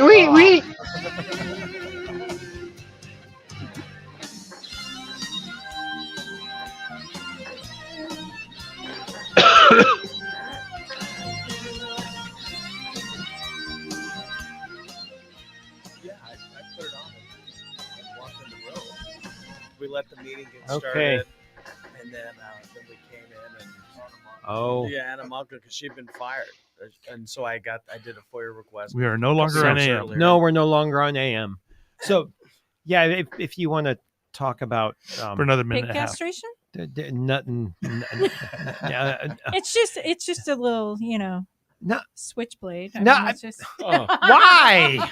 Oh, Actually, no. Seriously, the question why is: does it do something to make the pig? Yeah, is there a good So reason how you other grow than it? population control? Well, it's No, population there is a control, good. but also because they're so out of control. Well, and the pigs will go into They're rut very if they still have their. Yeah, if they have their testicles, trust me, Yeah. the bacon don't taste good. Yeah, the bacon doesn't taste good, but also they're very aggressive. I mean, we always had to Yeah. be able to jump the fence in any stall. yeah. With our boots Well, hold on. Quite frankly, Lori, if you were trying to cut my nuts off, I'd be coming after you too. Well, they were only a few days old. The FOIA request. They were just babies when we would do that. Whatever you say, We Lori. would cut their eye teeth, we'd give them their shot, and then we would. But why cut the cut? nuts. I mean, with cattle, don't you like slap a rubber band around it? No, and that's stuff really falls cruel. off? 30 seconds. That's really cool. It takes days, and it can. Oh, You can really twist stuff up down there. Well, you're taking it off anyways. You can impede other Oh. organ production down below. All right, 15 seconds. I It all am. just sounds so painful. I know. Yeah. Man, I feel bad when I have a puppy. You know, Torture. at first we were hearing about. All right, her coming beads. back. It was Lori's beads, and now we're from. Oh.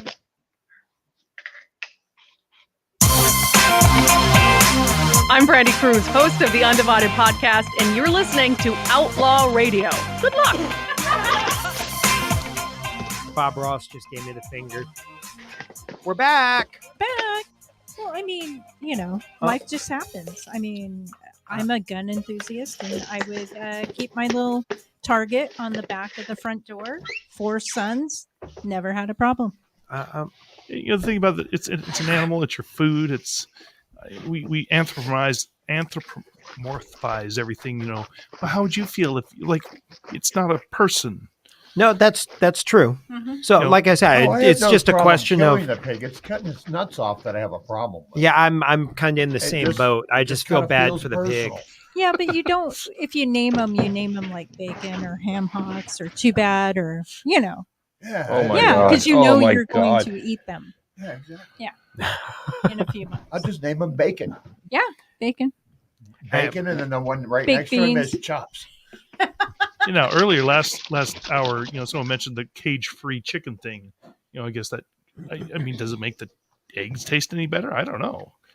People will pay a premium, but now I think Washington State now they're mandates forced to do a premium. Having worked on a chicken farm in high school, I do not advocate for cage free unless you're a small farmer and you're caring for your flock. And I also don't advocate for the corporate practices either. So there needs Explain to be why, a better Lori. medium. Huh? Yeah, because and you're 100% correct, by the way, what you just said. Not advocating for the cage-free, and there are very, very good reasons. Not the least of which is the health and well-being of the chickens. I have 24 chickens in my roost, and every morning they get let out after I feed them, and then at night when they come back in, they get fed again. Right?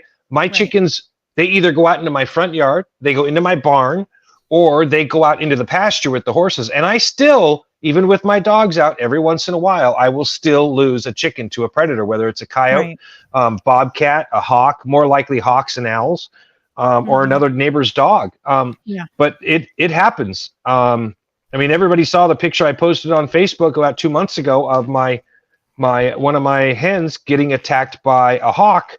And my dog jumped in and attacked the hawk and drove it off, but that messed up my hen, something fierce.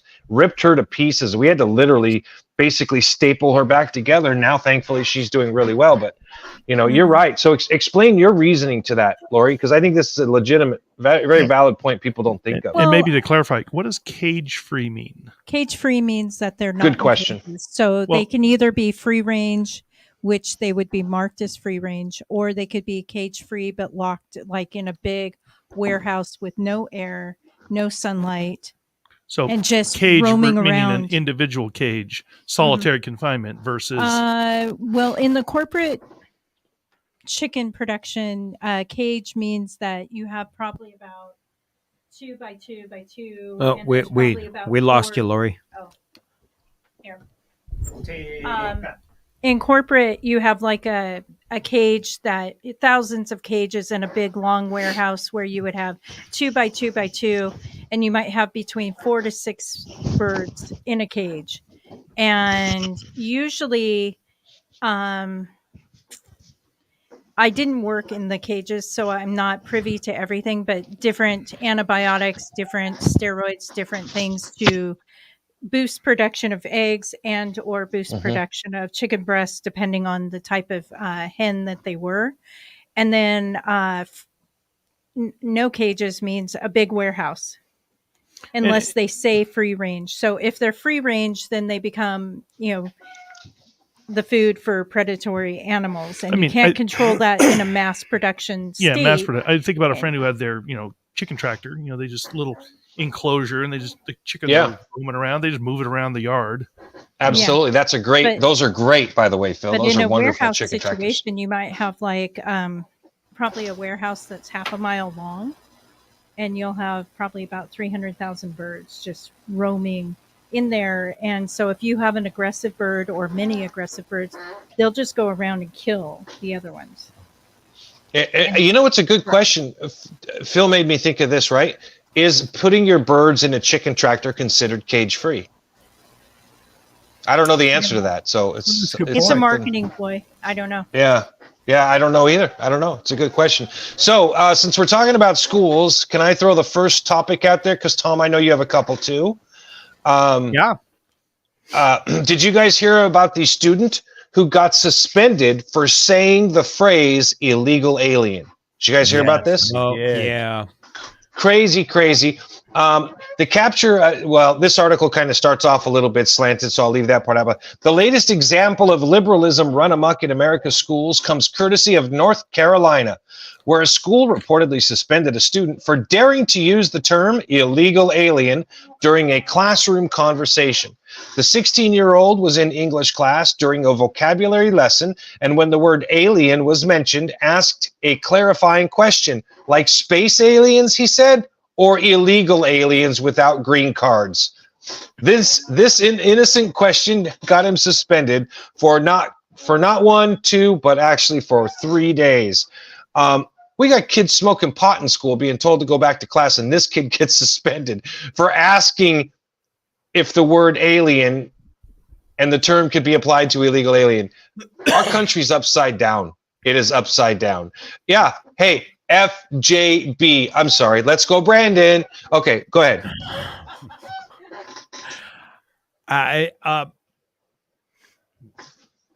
You can do it, Tom. Yeah. You can do it. Oh, I've got more topics. No, Tom.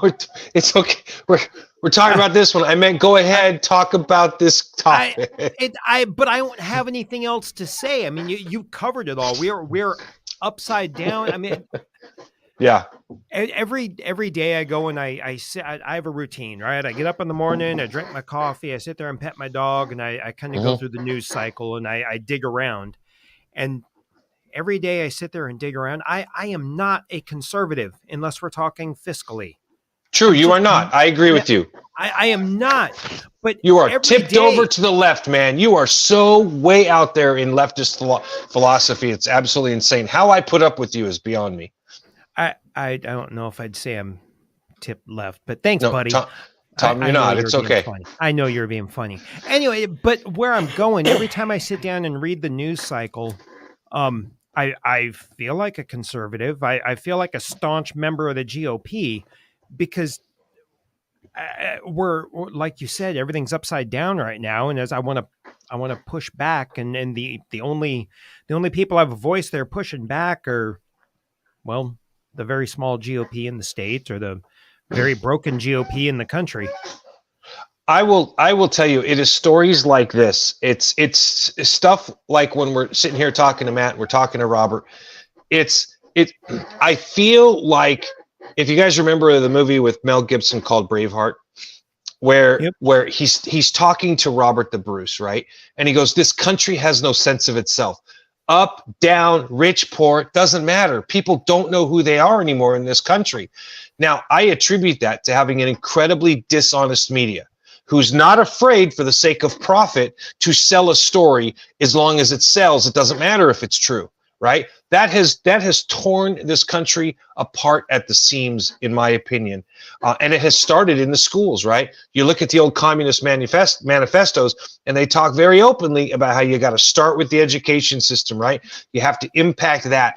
And we're going to have a leader come along at some point whose name is not Donald Trump, who I think is going to appeal to a significant portion of this country. That leader could either be like Ronald Reagan, or that upcoming new leader, could be, I don't know, but he could be really bad, right? Like I don't know what direction it's going to go, but I actually there's part of me that fears that super charismatic leader that comes out of nowhere, who's like the worst part of the Left Behind book series, right? The dude's like the freaking Antichrist, and people just love him before they realize it's too late, This country is really, really ripe, in my opinion, for the wrong kind of leader to step up, but hopefully for the right kind of leader to step up. Matt, do you think that we've gone so far down the road that we could be looking at stuff like this in the Central Kitsap School District? Teachers suspending students for saying illegal alien? I think we've definitely gotten off path from where we need to go, and it's not good.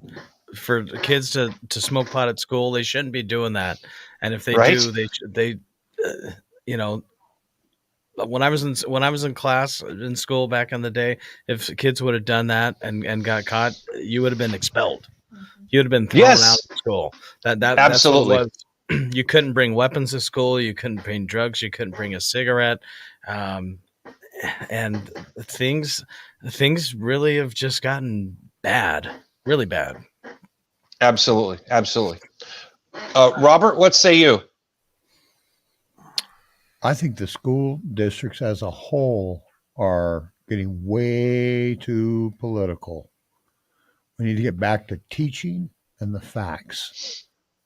And I think they need to keep all of the political garbage out. Reading, writing, arithmetic.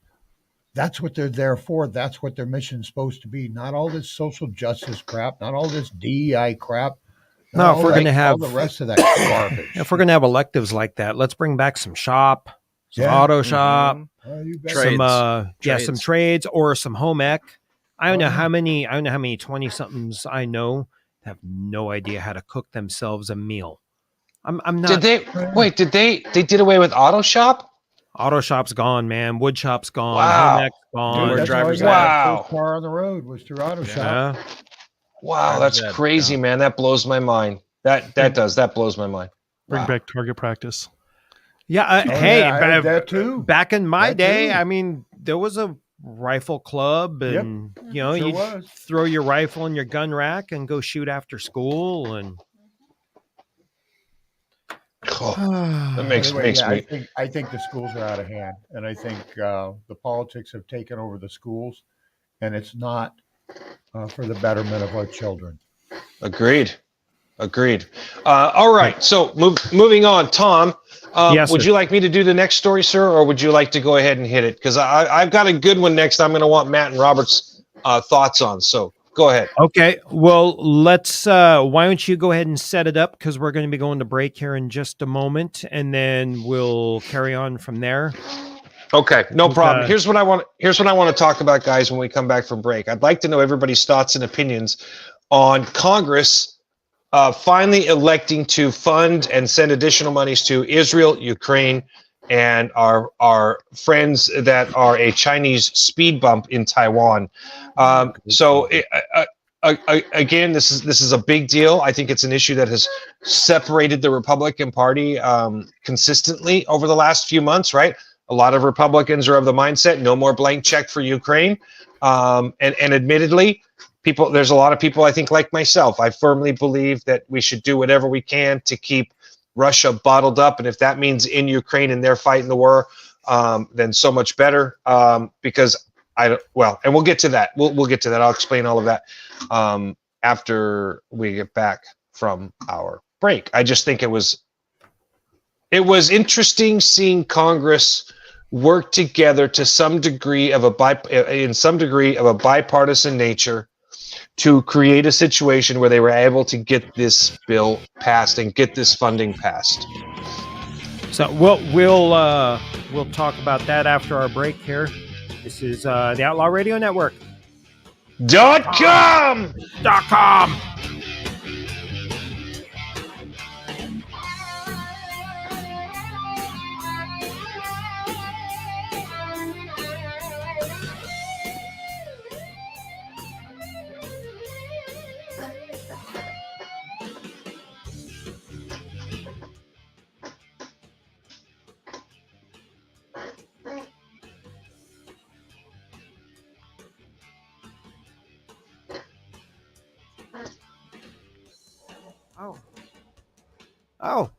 I'm not Tom, you paying alive? attention. Hi, Phil. Hi. Let me point a little louder. Yep. Sorry, we were having side conversation. here Literally during our break. louder. Okay. I'm gonna have an Apparently, LNI your claim. finger should be bigger. Yeah. Leave it alone. Okay. Is this a segue for a Lori's Beads commercial? Suddenly having a middle school moment here. Yeah. Anyways, Paul. Yes. Pick up where you left off, sir. We're clumsily. No. back from our break. We can't have that Oh, conversation when we're on break. We got to come back to the AM first. Then we have that conversation. Yeah. No, I knew that, but I was trying to figure out. It's all why good. we can You were trying to catch me off guard, Tom. I know you tested me. I got lost on the clock But if there. you'd like to leave your name and number in the chat, he will get back to you with feet pics as soon as possible. Oh, who's getting back with feet pics? You. Me? I I don't have Kiki's number. That's a Kevin connection. Yeah, you are Kiki. Oh, no one wants to see my ugly feet. I believe there's been some chats that have already happened. Oh, Can I just out of the state? No, that's a boot thing. That's kind of odd, but I don't Kind of think- related to your feet, ain't it? Wow. That's kind of like Santa Claus in red suits. Man, that just put Kiki in a whole new light. Now I'm creeped out. So this is the Outlaw Radio Network. We're coming back in 2, 1. Yay! Ignition. Boom. I'm Brandy Cruz, host of the Undivided Podcast, and you're listening to Outlaw Radio. Good luck.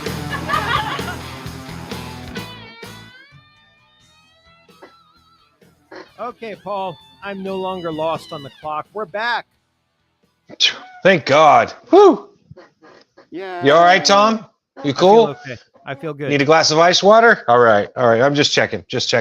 So later.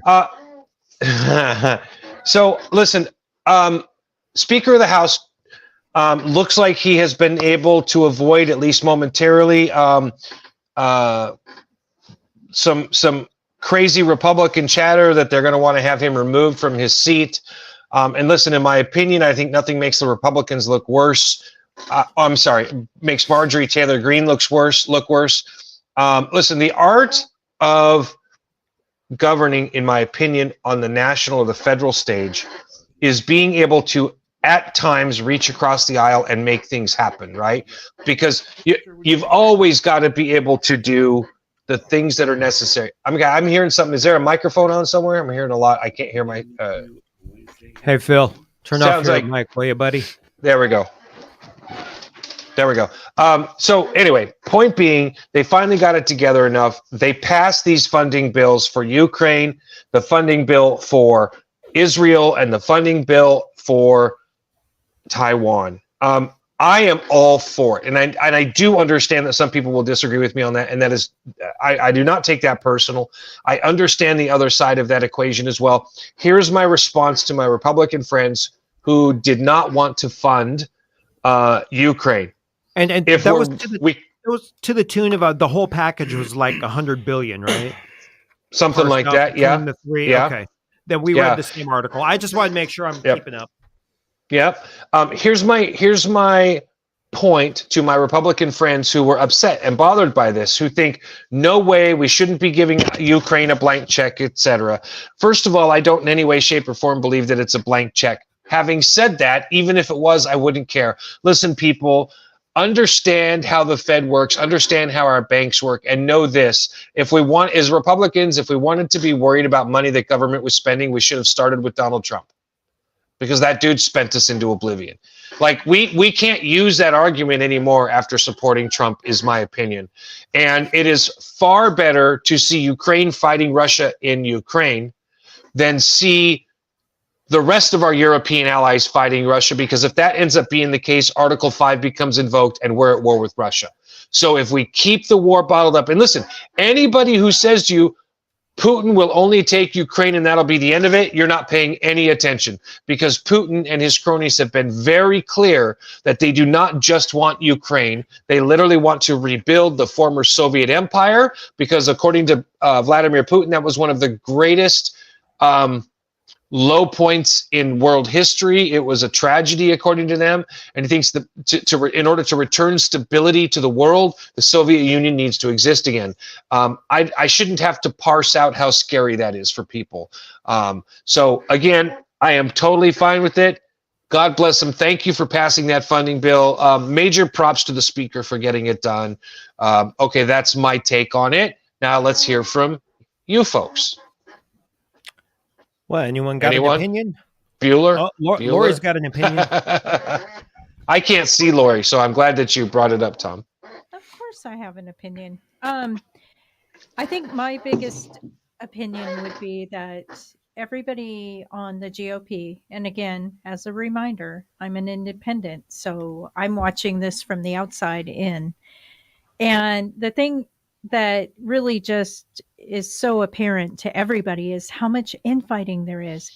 The reason it needed to get approved is if there were to be any amendments or rule changes, it had to be approved first, and then you can attach an amendment to it. And I think that's where the GOP is falling over themselves and dividing, because they don't understand that. And when I say they don't understand, it's more of the Marjorie Taylor Greene. I used to actually like her, Lori, and to me, I feel she's just gotten so damn out there now. It's like, it's hard to even take her serious. Yeah. Tom? Yep, I agree. Well, I've said before, my take on the whole thing. Does Russia need to be stopped? Yes. Yes, Russia definitely needs to be stopped. I don't think the United States should be funding it to the extent that we are. Can I point out though that everybody in Europe is funding it as well. It's not just the United States. We just have the manufacturing capacity to build a lot of the ammunition that's being used. Right. I was reading an article not too long ago about a retired Marine veteran who'd gone overseas to help fight in Ukraine. Mhm. And with before this bill got passed, the big stall in munitions and stuff, he was talking about how the preference for everyone fighting over there after the stall in aid from the States was to use former Soviet made stuff, right? Because ammunition was available, etc. And they were breaking down conditions on the battlefield, and things like one big tank aren't nearly as valuable as 50,000 rounds of ammunition or 500 mortars or 5,000 artillery shells. So I think we're spending our money in the wrong place on this, and that's just the American way. Well, why do you think? Yeah, Go ahead, Paul. absolutely. I was just going to ask Tom, what do you think, Tom, we should be spending our money on? And I only say this because I think spending our money on ammunition and drones and artillery shells for Ukraine so that they can prosecute this war on their own home soil is exactly what we should be doing. Yes, that's exactly what we should be doing, but we don't need to send over HIMARS, and we don't need to send over Patriots, and we don't need to send over Abrams because they're all expensive and they don't have the impact that 500,000 rounds of ammunition would. Well, I think we're probably going to have to agree to disagree on that because I think HIMARS have an amazing effect. Those M1 tanks, if used correctly with infantry support and artillery support, are incredibly effective. In a way that is almost difficult for normal Americans unless they're familiar with the doctrine that goes with M1 tanks. It's very hard to understand and wrap your head around. I'm sure Matt can probably speak to it too. I think I ETS'd in 2001, shortly after September 11th. You were in after I was, Matt. Can you talk about that a little bit? Yeah, so I just want to say I'm not insane for the Ukraine. It sounds like you are, Paul. That's cool. That's your opinion, but I'm not going insane for the Ukraine. I don't think that we should be funding it at all. I want to make sure. Hold on. Let me make sure I'm understanding. So I support Ukraine, and therefore I'm insane, right? It's just the level of support. I mean, some people go get a flag on there. Okay. Some people do this. I just think that Ukraine has had history of being in some shady business dealings. And I'm not on board for the amount of money that we send over there. For the record, we've done some shady dealings too. Everybody does. Okay. And just making sure that wasn't your qualifier. No, and like the Israel Palestine. What do you expect out of the Palestinians when you have Israel that has put them in this situation where they're in this location and they got one road out and one road in and they're stuck inside there? You don't think that they're going to form up and take arms up against it? So no, I'm not on board with them passing that spending bill. But like you said, there are times when elected officials have to come across the table and do what they think is the best thing to do, and that's kind of still the flavor of the month is that Ukraine war. It's all proxy war. We don't have unofficially we don't have U.S. troops over there, so we don't have that kind of support. But look what happened when we weren't able to send money over there. Russia was able to make some huge gains they did. Yep. That we know about. There's a lot of stuff that's going on behind the scenes that we don't know. For sure. That's because the press isn't telling us this. I'm kind of right down the middle, right in between both of you. I don't want to see a dime go to Ukraine that is not in gear, meaning that I don't have a problem sending bullets. I don't have a problem sending artillery rounds, but I don't want 1 cent going over there that is paying somebody's salary here, somebody's salary there, or some payoff for this or payoff for that. Fun in the economy. If we're going to send No, them tanks, I'm totally there with you. Yep. Yep. But I do have a problem of how Zelensky is getting rather arrogant and demanding and telling us exactly what kind of free stuff we're going to give him. I think the man should be a little more grateful. Yeah, like telling us we should shoot down Russia's missiles like we did for Israel. Yeah, agreed. Yeah, and I separate the two. With Israel, I am angry, real angry over the Israel thing. Express why. Why are you angry? What are you angry about? Because I popped up a website that a lot of people were really concerned that I popped in the thread when we were talking about that subject before. But when you actually look at the butchering that Hamas did, and at the same time, the Palestinians were in the streets and they were just cheering, and they thought this was the most fabulous thing. That is correct. They also voted in those animals that attacked the. They did. Israelis. So I don't have any problem with even carpet bombing in Gaza. I don't. I look at them as all enemy combatants. Where did those Hamas people come from? They come from all of the Palestinian families, and I shouldn't say all of them. I should say a great extent of them. They train them openly in the cities. They parade them around. They support them, and they elected all these leaders. The same as if we elect Trump or we elect Biden or whoever, when we send our guys in, it's not just a war against Trump or Biden. It's a war against every citizen in this country that helps support it. The same thing with Palestine. I'm offended by all those people that have come over here that are refugees and all that kind of stuff, and now they're out there protesting and blocking highways and all that garbage. Hey, you don't like it here? Go back to Palestine. That's kind of where I am, or wherever, Gaza or wherever you want to call them nowadays. Yeah, I think. Go ahead. Sorry, Robert. Well, I was just going to say I think it's important. To Matt's point earlier, right? Saying that I'm insane on Ukraine, and I do understand that that's just a saying, and we do have a lot of fun, especially giving each other grief on air. But you made the point, Robert, and to be as open and honest as I can, I'm very close to being right where you're at, right? But we don't get to decide where that money per se really goes. So for me, I've left that out of my vernacular, right? Like I'm not having, because there's nothing I can say or do about it. But yet I have a son who's a drone pilot in the Army who leaves for Germany in less than a month in order to train Ukrainians. And then he's moving on to Poland, and he's going to be right on the border. So I have a vested interest in what happens over there.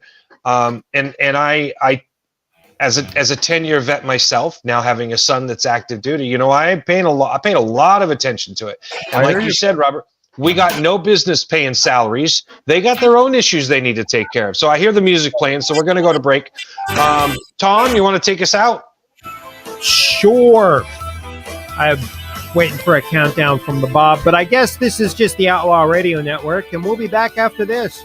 Did you say just?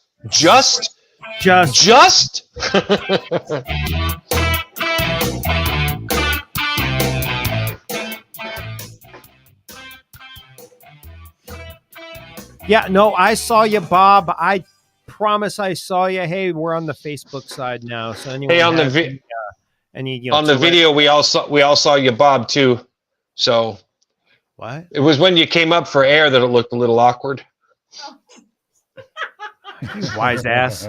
It's in the chat, you ding dong. Oh. Yeah. Funny man. Yeah. You all right, Tom? You need a cigarette? No. Cigarette. I'm not a tobacco guy. Well, a good cigar once or twice a year. That's all right. Right over the head. No, I was ignoring you. Uh-oh. So we have a tag team at the board op. So Mr. Ross is leaving us for the evening, and our very own no tag team. No, I'm taking over. Oh, okay. You're not tagging in. You're just you've heard of WTO? Okay. Yeah. Now it's ITO. I'm taking over. Okay. Tag team back again, yo. Something like that, anyway. I will tell you, and this is, I think this is a great conversation, and it's not a conversation like we're having right now. It's a conversation enough people aren't having, right? Like me getting a chance to hear Matt's objections. You know, look, it's a very easy issue to become, fixated on, like you're scuba diving, right? You get tunnel vision. So I think it's really important, especially for people on the same side of the political aisle, to be able to have these conversations, because right now this is a significantly divisive issue, I think, within the Republican Party. Unfortunately, I think Marjorie Taylor Greene and a few others have used it to drive even more of a wedge. And frankly, I think that Speaker Johnson is actually doing a much better job than I thought he would do. I mean, the guy was always low key and soft spoken, and it seems like he's just starting to find his voice. I don't know if he's the answer long term or not, but it is nice to see a Speaker of the House who isn't constantly being lambasted by the same group of other Republicans just because there's personality conflicts. There's never going to be somebody pure enough to be the speaker. Let me put it to you like this. Let me put it to you like this. As much as I dislike Nancy Pelosi and generally dislike pretty much everything Democrats put forth, they really were able to rally behind her and her leadership and her fundraising skills. I don't know that the Republicans have somebody of her caliber, but I hope they do, and I hope they find that person. So maybe you have a better idea. Maybe you know somebody that you could think of that might fill that role. No, and I don't. And, a lot of people also look at me for Israel and say I'm all in for Israel, and I'm not. Little known fact, when they blew up the Marine barracks in Beirut, the people that actually blew it up were different than the people that instigated that all happening. And yes, we know that Israel and Mossad was in the middle of there, and a lot of people don't know that I was part of the cleanup crew after they blew up that Marine barracks. Those 239 bodies, I live with those, and I don't want to see more of them. So I'm real concerned, and I'm concerned about where Israel plays and where Israel doesn't play, and I don't think we've held them accountable enough. Because we've got I think that's very fair. All over this world over it, and I remember October 24th, 1983, like it was yesterday. And until you start picking up bodies and putting them in body bags and separating body parts by skin tones, I'm sorry, you don't get to judge me or how I feel about Israel. And that's not focused towards you. I'm just saying I'm tired of our young guys dying. I worry about Hunter because he's going to be close. He's going to be real close, and all it takes is one crazy shot. And, I will tell you, Hunter's best friend, who's in the 10th Mountain Division, ships out in 2 weeks for Iraq. He's going to be, and Iraq just had missiles launched at him in one of the bases yesterday. So today, I don't want to see our next generation see what I got to see, and too many of them that were the next call to action behind me got to see way too much of that, and they're spread all over our country, and we're still trying to put them back together, and I don't want to see that again. So on one side, sure, I want to see all the arms that we can get there. I want to see NATO 20 as seconds. a whole doing their part more, and there are some of those countries over there that are being real loud, but they're not actually opening up their checkbooks and opening up their arms and sending it over back. there.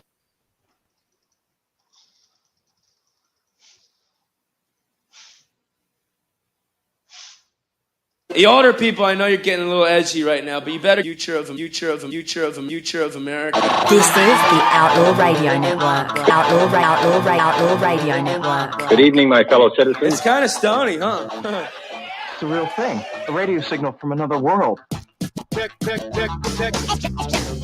out. The United States government presents The Outlaw Radio Network. To provide guidance to mankind.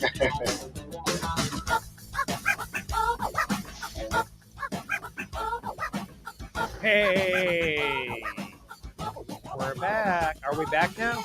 Yes, you're back. Okay. I couldn't hear. Turn your headphones up.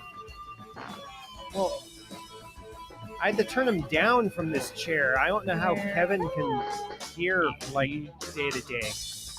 But difference between Sony and JBL. I guess. I don't know, man. Difference between someone who can hear and someone who can't. No, I've got some pretty banged up hearing, but I don't know how Kevin puts those headphones on his head. You can hear him out in the hallway. Here's why. I learned this. Because Kevin is in love with his own voice. Oh, that is so. No, Dennis. Amen, Dennis. Amen. That is when unfortunately Kevin very true. talks, he is listening to Foot Picks by Kiki. Yes, he is. Lori's Yes, he is. Beads. Black Ring Spirits. Black Ring Spirits, definitely. Outlaw Radio Network.com. And other things that shouldn't be said on the air. But I am not afraid. True. Okay. True. But I do hear that what one K Dog may be joining us. He might be potentially. calling soon. He may be. I was But, going to say, where is K-Dog? If he he's figures in out how to Vegas, dial He's the in phone. Vegas. No, I mean online. Where is he tonight? Oh, I think he promised to call in. Yeah, And he will Kiki be. Foot Pick in Vegas. yeah. He's on the docket for this evening. We're Yeah. a little nervous about what condition his sobriety may or may not be in. Add Yes. alcohol. This ought to be fun. Yes.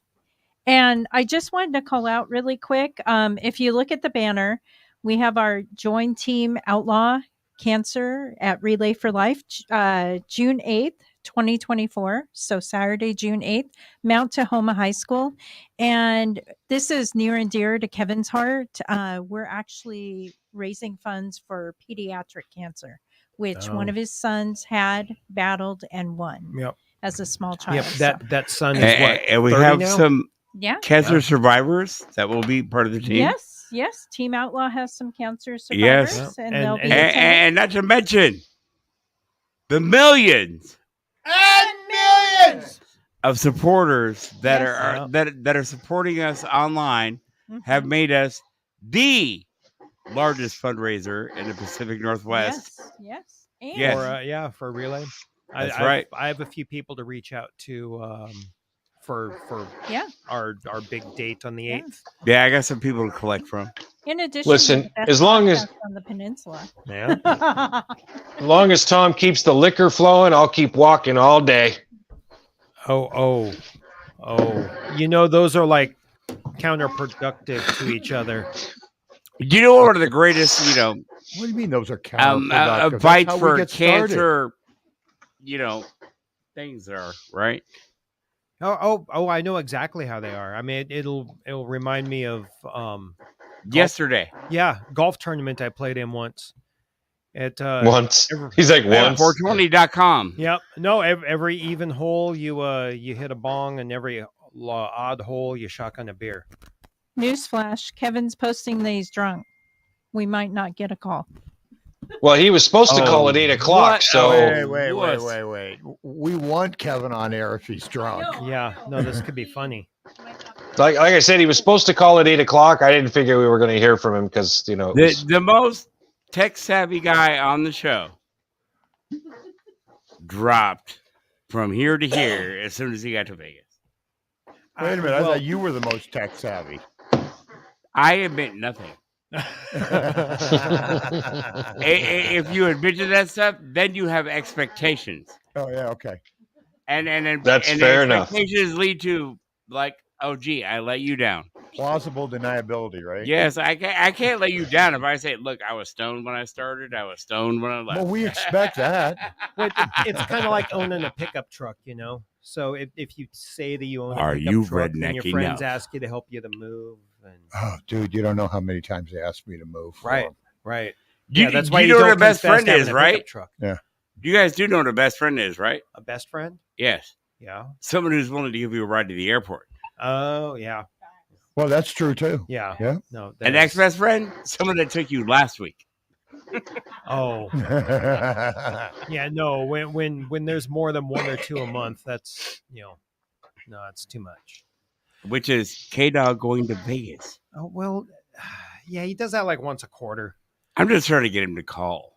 Yeah. he does go a lot. Yeah, he goes to Vegas a lot. But you know what? God bless him. It's the place he likes to go. He has fun being there. So He goes to Vegas more than Paul plays softball. that's not even close to true.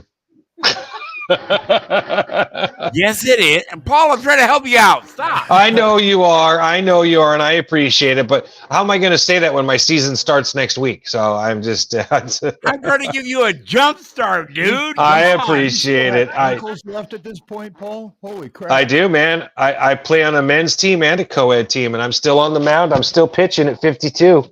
Yeah, Hey, I'm On not the even in co-ed the senior league yet. So does Yeah. that mean you have a really bad catcher when you're on the mound? That's such a politically incorrect thing to say, played but big yes. leagues. I know. Yeah. I was the catcher. Yes. And I Yes. know when I was behind the plate, we had a really bad pitcher on the mound. Yeah, it was. I cover when I pitch. I cover home plate too. So it's. I just tell the catcher to stand up, get out of the way, back me up. So yeah, it sucks to say that, but it's true. It's true. It's all good. It's all good. All right, Tom, you had a story you wanted to talk about, brother. Yeah.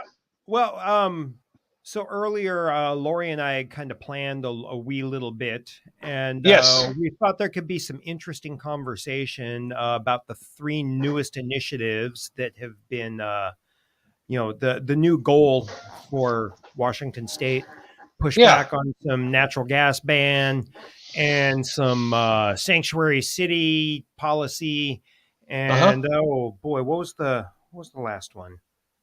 There was Lori. Remember? Squatters' rights. Squatters' rights. Yep, squatters' rights. Horrible laws. I've been there. So, yeah. Well, come on, Tom, you got this. I got this. No, I'm getting ready to engage you on some conversation here, just as a guy who builds things, and Mr. Parker here at the other end of the table. If the state were to actually get to the point where natural gas was no longer a legal utility, has anyone thought about what just the impact of that is, just on the tiniest little level? No, it's going to be huge.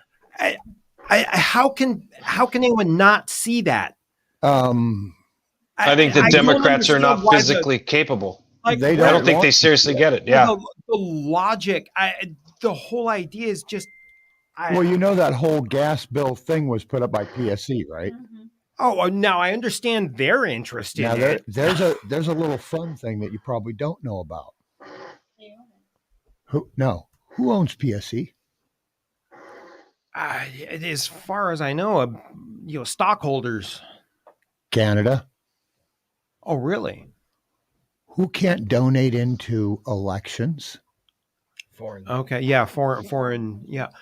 Now, okay, and I would just like to say, as someone who's been through it, me, my fiance had one of those lovely budget rentals in Bremerton. Yeah, from one of the slumlords. Yeah. And someone had managed to let a twacked out meth head, and I will fight with Mr. Robert Parker on this on a lot of levels. But right here on, you're homeless or you're drug addicts, blah, blah, blah. Because there were times on this radio show, I was that homeless person and I wasn't a drug addict. I'm not saying all of them are drug addicts. But it very well comes across that way. I'm saying a majority of them are. And the only reason I say it that way is because the same way that I had brought out St. Paul less than a week ago. Yep. I said he sounded very racist. And what I meant to say, reverse racist. And yet at the same time, just how you come across from this 2D level that we're on radio and video. And I really got to say, though, last numbers, Dennis, were 78%. And I get it. And yet at the same time, and I'm not shooting at the other 22. There's people that have tried to get those people out of their homes, and they can't. I've called Bremerton Police, on tweakers that we allowed to stay at my house for a short period of time, but because they went ahead and got their mail transferred there, Yep. My Oh, I know the landlord couldn't problem. do nothing. I couldn't do nothing Oh, yeah. until I waited for them dumb MFers to leave one day. And my fiance, you know what she did? She packed every stitch of their clothing, every ounce of their belongings, and put it on the sidewalk. Yep. And then we So had you- to deal with Yeah. them at our front door. Yep. And messing with my stepchildren's mental state of being. Yep. Oh no, I am not on the tweakers and drug addict side. Period. And Yes. I mean, neither granted, I'm a 420 guy. Oh, but and at I the don't have same any time, problem with 420. But at the same time, that end of that nonsense needs to end. Yeah, where I am on that whole thing, which a lot of people don't know, I support the mental health and substance abuse funding. Right. And Yeah, the we need reason to. I'm on it is to get people cleaned up and out of your face. Yeah. Right. Cleaned up and productive. But I am fairly hostile on. And I mean, I get it. I've heard a lot of your, spots on this show. But I will say, not every one of those people that's out there, and I've also listened to, people like I'm sorry if this is calling someone out, Holly. Yep. Oh, you made an enemy now, Dennis. You're calling out. I'm sorry. You know what? I was one of those homeless people. And when I will say I lived at my job. Right. Eating top ramen and whatever I could buy at 7-Eleven, making part-time wages. Dude, I've been that poor guy too. I'm really there. I mean, I was there. Am I there anymore? No. Thank God. I've got family. I've got belief. I've got love. And I cleaned myself up too. Yep. It took changes on every side. Oh, you betcha. And it took a bunch. And I know how hard that is. And I love seeing the success stories. My oldest son is a success story. He was a meth addict. He's not today. He is an upstanding citizen. He is working for a prominent person in this community today, making a good salary. Awesome. He's gotten married since then, and they're actually trying to have a second child at this point. It's awesome. Perfect. But it took a decade to get there. And I'm It all does. about It is a slow process, and the county is not helping. Well, the squatting problem that came about just seems like a result of the emotional, like clutching your pearls and enabling the addiction problem, and then being afraid of low income people struggling to make ends meet. So you put all the rules in place, and then you've got a problem. Yeah. Go ahead. Because it was all meant in compassion, but is just so poorly orchestrated. Tom, I told you I wasn't going to talk tonight. Uh-oh. And here I am.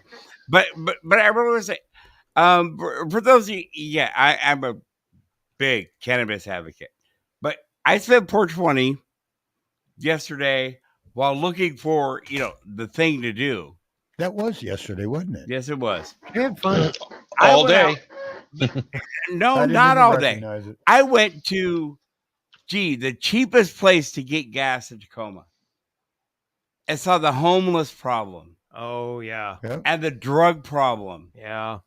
For 2 blocks. Oh, yeah. And they came and got to compare it to, what's happening in downtown Bremerton. That was my 420. It wasn't a celebration. It was an awakening. Okay. Yeah. Did I go home and celebrate with my people? I sure did. Yeah. I happen to live with a great distiller and his wife and their son. And then, most of the week I put up with a radio show that has, a guy that is Paul, and he's my person to argue with. Yep. Unless Kevin's here, and then I can always find an argument with Kevin. That's Right? Yeah. Thing we were talking about, though. The Yes. important part. Yeah.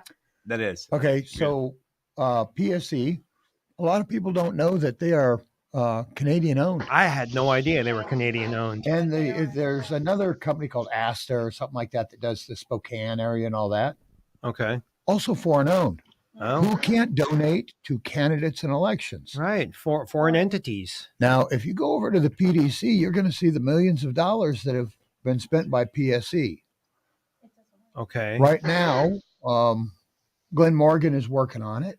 That we've been talking back and forth about this foreign entity thing that our entire government has been overlooking. Now they're sponsoring bills that have been affecting our lives.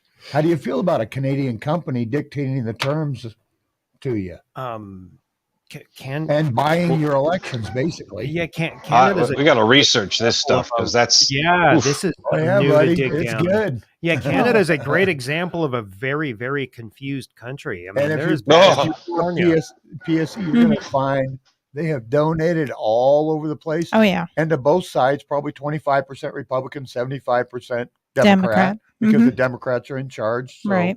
They get the lion's share of the cash. So riddle me this.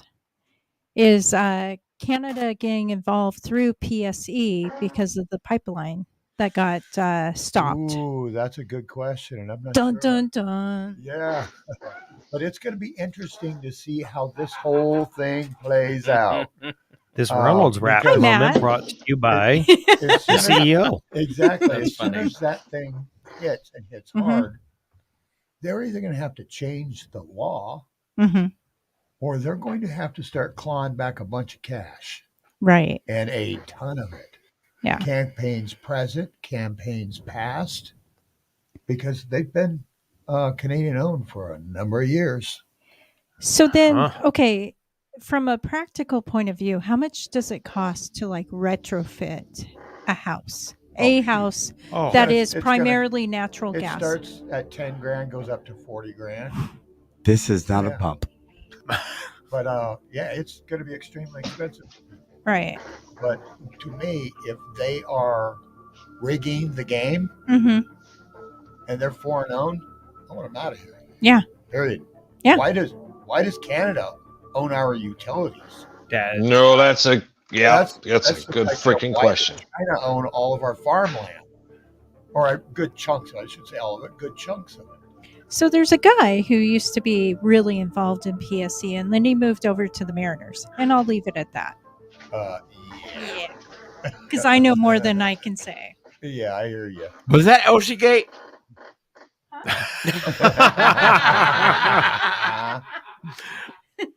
I just heard sinking ships, and I thought, Oceangate. Sorry. Are you kidding? If that PSE thing goes down, it's going to be like the Titanic sinking.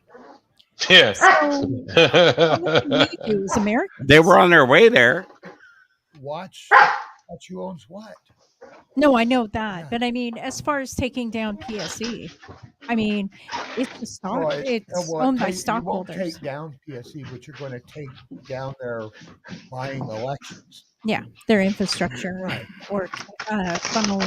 Mhm. They're not gonna, you've heard about all these evil corporations.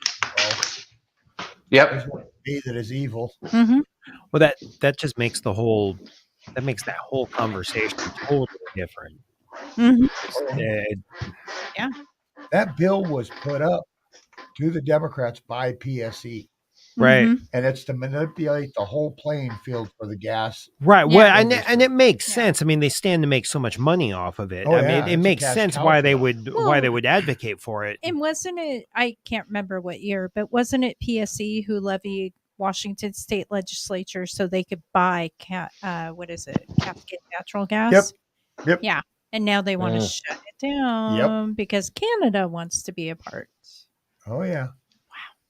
F the Canadians, man. They've screwed their country up worse than ours, man. Oh yeah, Canada's on par with Gavin Newsom in the Republic of California. Yeah, Oh, we my still God. want healthcare.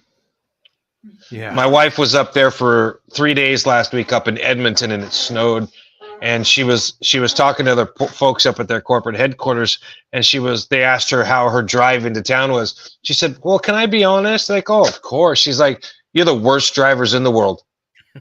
They're like, "Oh, well, yeah, we have a problem with that." She's like, "A problem?"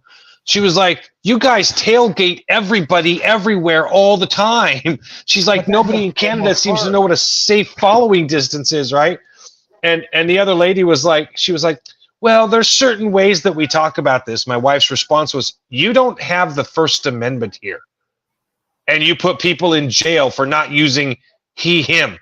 You know, she was like, "Oh, touche. Okay." The pronoun conversation. Yeah, yeah. You can get your butt into a lot of trouble in Canada over that one.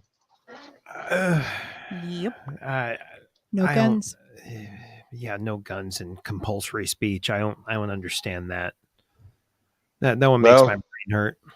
Well, that's a big deal out there, man. Yep. Yeah, well, it's a good segue to the whole idea of the sanctuary cities. I mean, Canada's kind of shown themselves to be a sanctuary country. I want sanctuary cities, gun sanctuary cities. Well, by the way, we finally have one of those. We do. Yes, there was a county that just voted to make their county a Second Amendment sanctuary. Is that in this state or some other state? No, not in this state. I'm not sure what state was it in, Lori? No, I think it was Clark County.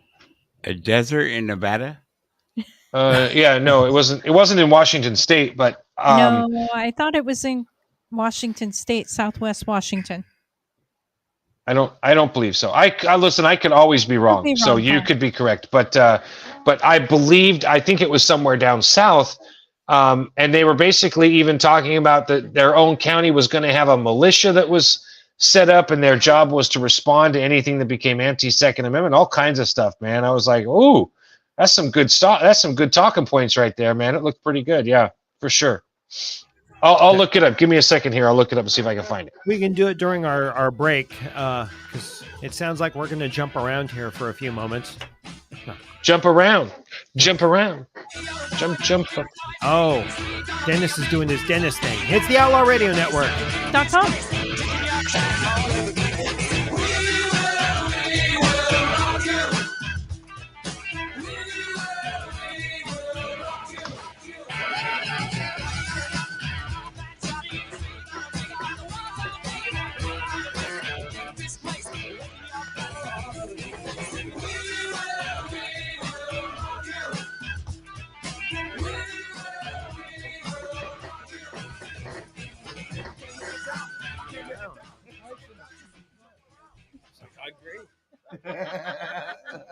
He says, and I got that butt to go with it, right? Yeah, oh man, I gotta move around. That's how I work, man. Yeah. It was power suggestion. You know, I do kind of want to jump around now. So back to the idea of sanctuary cities. Thank you, Robert. Hey, no worries, buddy. Anytime. Yes, I'm looking up here to see which one I can find.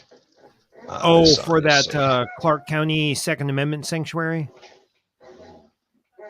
Yeah, I'm not sure why you guys keep saying Clark County in Washington, but I'm like not finding anything about Clark County in Washington. Stuck in my head now.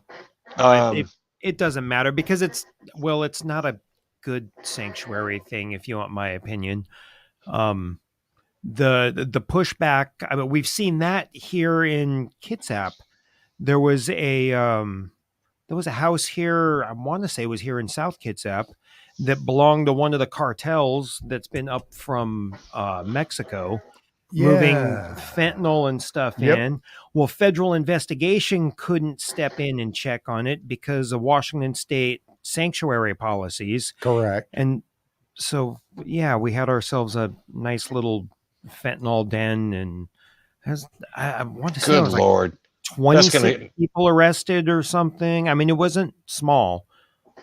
Yeah, it's getting almost unbelievable. I was recently told about a meth cooking place in Bremerton. Okay. Just into the county. And, I did my normal, call the Bremerton Police Department, talk to them about it. And they went, oh, it's just over the edge into the county. Not our problem. Go away. And I said, so who do I call? He said, call the sheriff's department. I said, okay. Who at the sheriff's department do I call? We don't care. Just call their normal business line and report it. And I went, wait. That's horribly sad. Yeah. Bremerton owns all of the property all the way around there, but in the one residential area, Yeah. they decided not to annex it because it wasn't profitable for them. So Right. that little Coming island back. is stuck to the county. Someone to hear your breath. Someone who's there. Someone who's there. Someone who's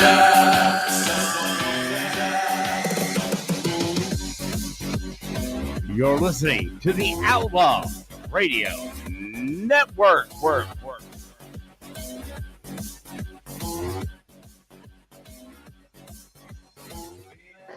Dennis, was that a finger I saw? A few of them. A few of them. Okay. The ultimate got question the is, middle ones can and the you side smell them prints. from here? I can't. I can't. There's the COVID proof, spit proof, smell proof, kind of see through proof glass.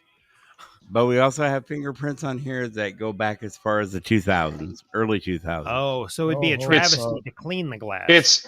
And you get Yeah. extra credit points if you find Kevin's DNA is probably in butt there cheeks somewhere. prints Hey, we too. got Harbor hot dogs stuck on the window too. That too. Yeah. The best hot dogs in the county. I've had them. I love them. Oh, Yep. the German dog. Yes. Yeah. Yes. With a brat. Yep. Yeah. Yep. Bring it on. And plenty of spicy brown mustard. Yep. Bring it on. Yeah. And a cold beer. And a cold beer, baby. Oh, I'm good with an IPA. Yeah. Have you tried the new IPA from Trickster? No. Is it good?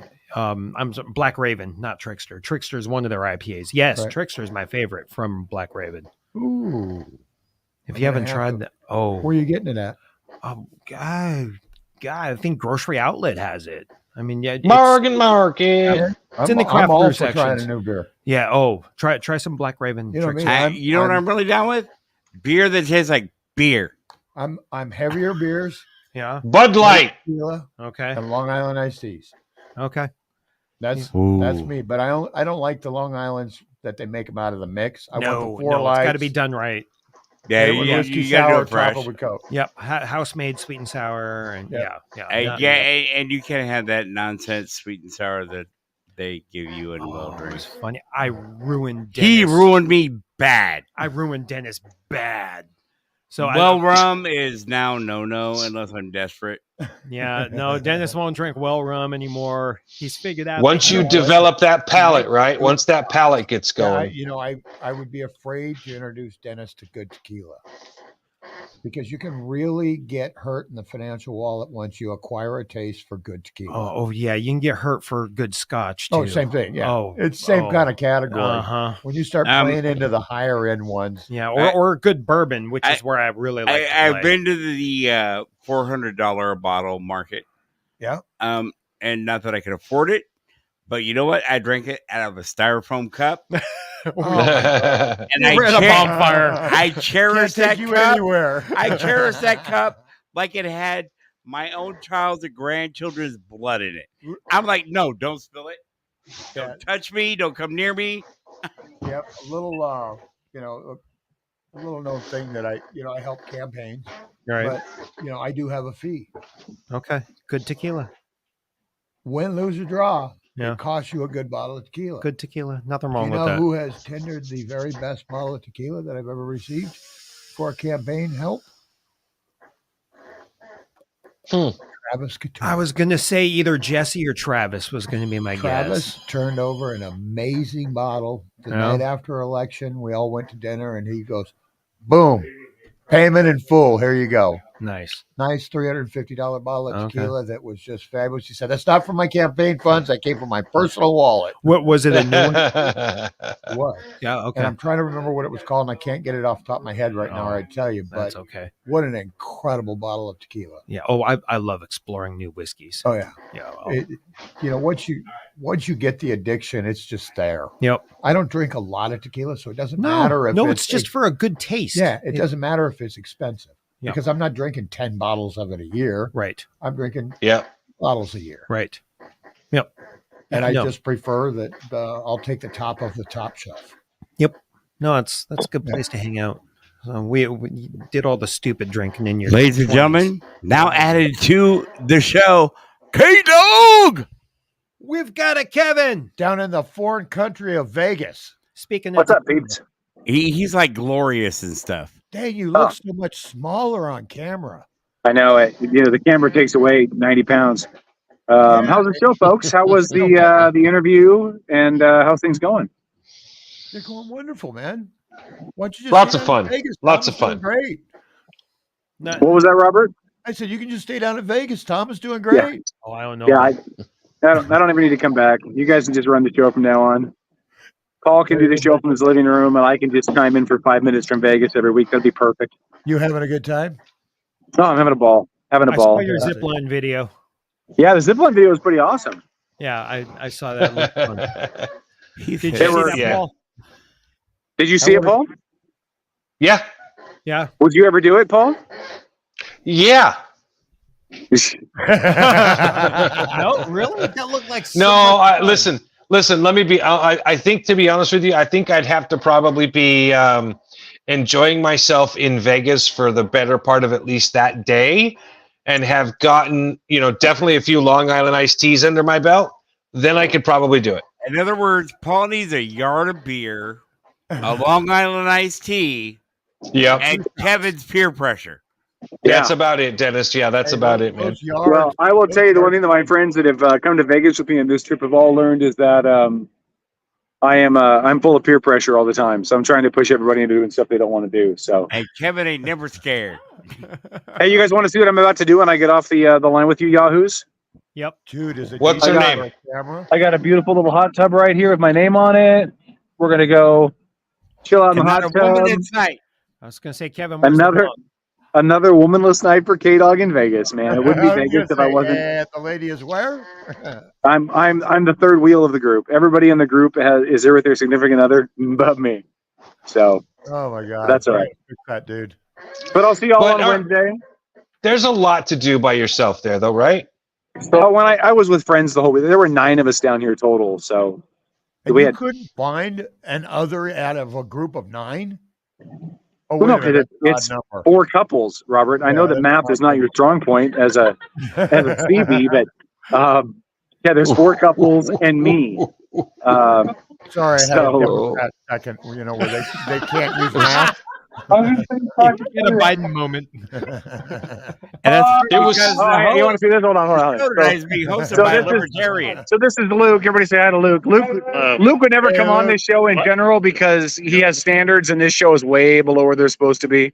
His But, last name is Brian, And right? Luke and I are wearing matching shorts now. See that? We got matching shorts going on. Yeah. Kevin, That's creepy. Yeah. That's Kevin, you creepy. need to explain Kevin, to you are Luke. buying matching Is shorts. this live? Yeah, it's live. We're on Outlaw. I had to call the radio show. Boy. Yeah, no, Kevin, you got to explain to him that this show has class, all of it low. Yeah. And, And I tell this everybody show listening is to this being show, we broadcast just- on AM on 2 stations, and I just FM tell everybody who listens to translator this show- and the internet. I just tell everybody that listens to this show, if you set the bar really low, you won't be disappointed. It's kind of like dating me. But anyway, you guys have a good rest of the show. I love you guys. I'll see you Wednesday. Obviously, I have much to say about the state Republican Party nominating Semi Bird, which is the most bonehead, stupid, moronic, idiotic, dumbass thing they could have ever done. But we'll talk about that on Wednesday. All right, buddy. Hey, where's your Hey, merch Robert. shirt? If you're remote, Robert, Yeah. do you know why I don't have a bird shirt? Because No, I have more money on my bank account than the bird campaign has in theirs. No, I meant No, he your said merch shirt merch. for Outlaw. You're out Oh, remote my there, merch. buddy. Oh, well, I'm getting ready to get in the hot tub, man. I'm not. Yeah. Oh, you know, So- if you get the shirt wet, your nipples will show through. Oh my God! Hey, I'm Robert, so I laggy. Robert, listen. Robert, I got something really important to tell you, Robert, just for you. You ready? Sure.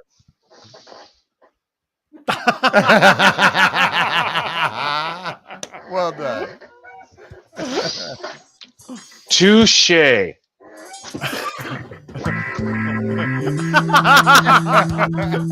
Oh, and K-Dog's missing his hot tub music. Amen to that, Tom. Corey, come over and have a seat. Yeah, y'all can rotate around. Yeah, why Yeah, not? it just dawned on me. It's like a Lori's hot tub. standing When the over fat there. guy gets out, you can move around. Well, Mr. Pablo, do you have anything else to contribute to a conversation here? While we were bouncing around somewhere, we were talking about, sanctuary city ramifications. I will tell you this: there are a lot more Second Amendment sanctuary cities and counties and states than I realized. Oh, really? Yes. Yeah, there's a lot. Monroe County, Illinois became the first jurisdiction to pass a Second Amendment resolution using the term sanctuary, and that was in 2021. Needles City in California comments on the unique circumstances of its community and the importance of its firearms for self-defense. There, you know what's interesting? Can anybody guess what the Southern Poverty Law Center says about a Second Amendment sanctuary? Go ahead. Yeah. Let's see. There's at least a dozen states right now. So Alabama, Arkansas, Nebraska, Oklahoma, South Carolina, Tennessee, Wyoming, New Hampshire, North Dakota, South Dakota, West Virginia, and Iowa. Funny, those are all places I wouldn't mind living. Sorry. Who's on that list? Sounds like liberty-free places. Yeah, no kidding. Meigs County, Ohio passed a resolution stating it will not authorize or expend county funds for the purpose of enforcing illegal and or unconstitutional laws or ordinances that seek to limit a law-abiding citizen's right to keep and bear arms. And that language is apparently typical of sanctuary proposals. Other resolutions extended even further, proposing punishments for anyone who enforces gun laws deemed to infringe Second Amendment rights. Buffalo Township, Pennsylvania passed a 2A sanctuary law that punishes officials who do not adhere to the ordinance with a maximum fine of $600, imprisonment for not more than 10 days or both. Look at that. What an interesting, unique take on the idea, huh? I'd love to know if those places were also anti-red flag law. Yeah, good question, Clyde. I don't think this article, and this is from the Southern Poverty Law Center, and I'm reading this going, all right, I mean, it kind of shows where the SPL, whatever, they're just a bunch of racist twits. But they hate white people. I'd also like to clarify that Idaho is also the only hooker at a political convention. Wow, he said Idaho. Idaho. Yep. Yeah. By the way, speaking of Idaho, I'm not sure if you guys saw the story. There was an 85-year-old woman who had an attempted home invasion robbery. I read and that. she pulled out her .357 Magnum and engaged in a gun battle. Yeah. She won. She went all Dirty Harry, man. Good for her. She took a round, or she took a round she took or a two. round in her arm. Yeah. But the other guy did not fare so well. No, she was a better shot. Oh yeah. That was popular this week with the scammers that called the Uber driver. Sent him to a gentleman's house who had been contacted by scammers prior to that, stating that his grandson, something of the sort, was in jail for an accident, et cetera, et cetera. Yeah, that's a common scam. he shot the Uber driver, a 65-year-old woman. Oh my gosh. Wow. Oops. Crazy. And that was, I watched that on the local news. I was amazed. Yeah. And just dumbfounded. Yeah. That's sad. And the scammers called the house while the police were there. Oh my gosh. Damn. Track the scammers down. Yeah, no doubt. That resulted in bodily injury or death. I mean, Yeah. did the Uber driver Death. the She Uber- died. she died. 65-year-old woman died. Oh. Yeah. She had no idea. She just thought she was there to pick up a package. Right. That's too bad. That is horrible. So here, I'll put it. There's a group called Gun Owners of America, who the Southern Poverty Law Center has identified and labeled as an anti-government extremist group. Yep. Gun Owners of America. Well, that's a lot of us.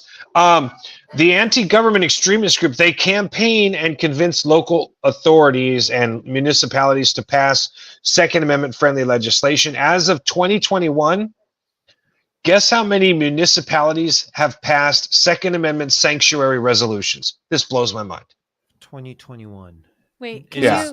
can you say, was it cities or counties or any jurisdiction? Great question.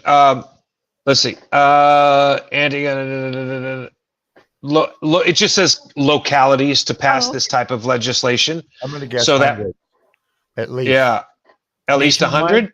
Nationwide. Yeah, nationwide. Nationwide. Yeah, 1,500. 1,500. Damn. I'm going to say probably 1,000. 3,883. Well, that was a real specific number there, Lori. She's looking something up. I have a little angst about that number right What's that now. game show where we all pick a number? Price is Right. Right. Well, this article was written by the Southern Poverty Law Center in 2021. And in 2021, there were just over 1,165 municipalities that have passed Second Amendment sanctuary resolutions. 10% just on a guess. Not bad. Wow. Yeah. So it says they went on to finish up the article by saying a new trend shows a move away from 2A sanctuaries and toward, quote, broader constitutional sanctuaries. Now, I may be going out on a limb here, but isn't everywhere a constitutional sanctuary in the United States of America? I would think so. To be.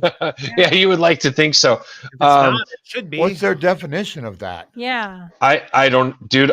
You got me because that's. But this is the Southern Poverty Law Center where that's where you I know. get caught in the crap with those people is they create their own little special terms. Yes. So they Yeah. keep turning red law or flags. I mean. Yeah, it's the red flag laws. Yeah, you're right. They've got a picture here. Members of the Sons of Liberty, a boogaloo group, attend a Second Amendment rally during lobby day at the Virginia State Capitol. Sons of Liberty are a boogaloo group. Yeah, Oh, I thought you said Sons Not of last Anarchy. time I checked. yeah. It's the labels that they put on people. Yeah. It's just nuts, and the thing that some people still take these folks seriously just blows my mind. I try not to pee myself every time a leftist tells me that the Southern Poverty Law Center has labeled somebody or something, right? Because you're just like, do you think anybody that disagrees with you takes those folks seriously? I don't know. I don't know anybody that does. So Well, I mean, that whole political mindscape, if you will, they have a thing for labels. I mean, how much conversation and argument and dismay is there over pronouns? Yeah. Label, right? He, him. I'm he, him. Sure. Labels are important. Zer. I don't even know what half of these damn things mean, man. If you ever have had a little too much to smoke or a little too much to drink and you want to find something that'll make your ass laugh, go on to Twitter and just type in pronouns. Oh my God. It's crazy. Wait till you run across the fluffy pronouns. That's all I'll say. What? Yes, the fluffies. What's that? You mean the furries? Is that like okay, flurries. Flurries, yes, furry, yes. Yes, Fluffy you're is correct. a comedian, and I doubt he would be into No, not with his when I racist gift finally basket. found out what furries were, I was just a little bit shocked. Right? Furries make me Right? scratch my head. Excuse me? I don't What? Yeah, I don't get furries. Have you guys seen the lady who does the video where she talks about her daughter thinks she's a cat, so therefore she is a cat, and she got mad at the doctor because the doctor wouldn't treat her because she was human and not a cat? No. No. Was Okay, she trying to so- take her daughter to a vet? Yes, and she wanted her vet to treat her. Well, here's the thing. So she's so straightforward when she made that video, and because of the way the world is going, I thought, oh my God, this is a messed up leftist, and this is true. Turns out, I finally figured out, doing some research on her, found out she's a comedian, but she never lets on. She does this with a complete straight face. Character. And never broke character, man. Never broke the fourth wall. She was dead set with it, man. And you're like going, this woman's freaking nuts, man. And she's done like a half a she's done a half a dozen of these videos. My wife over and say, "Watch this." Oh, yeah. Because it was believable, right? Because we're all, every one of us is to the point where we're going, well, that's next. Why not? right? I mean, you can marry whatever you want nowadays. Oh, you want to marry your dog? Yeah, whatever. Yeah, you want to have kittens with your dog? Okay, whatever. You know, what do you identify as today? Doesn't matter. Like, it's just, I mean, we're that far down that damn yellow brick road. I'm just waiting to see it. They want to marry their pets because they're animal attracted. Right? Use me. Well, That those is are just not like minor attracted. sick. Yeah. Yeah, but it's animal cruelty, I It's think. bestiality, which Well, is yeah. against the law. I was trying not Yeah. to use that filthy word.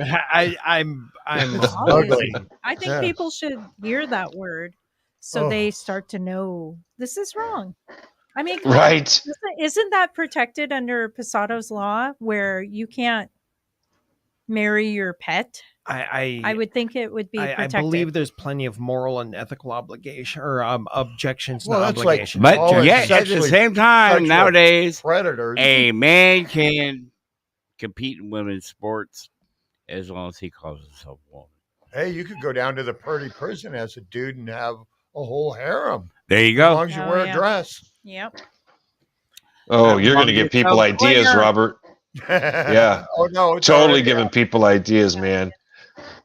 I've got a neighbor here that lives. There's a little investigation over a male that is down there in Assaulted. Purdy right now. Yeah. Yep, fun times. Mm-hmm. Yeah. Oh, yes. Yeah, there's a comment in chat about canceling TikTok. I think if we were to do Yes. that at national level, maybe It's close to passing. Yeah, we'd Yep. solve some of that. Yeah, that'll be law in the next. I thought they passed that yesterday.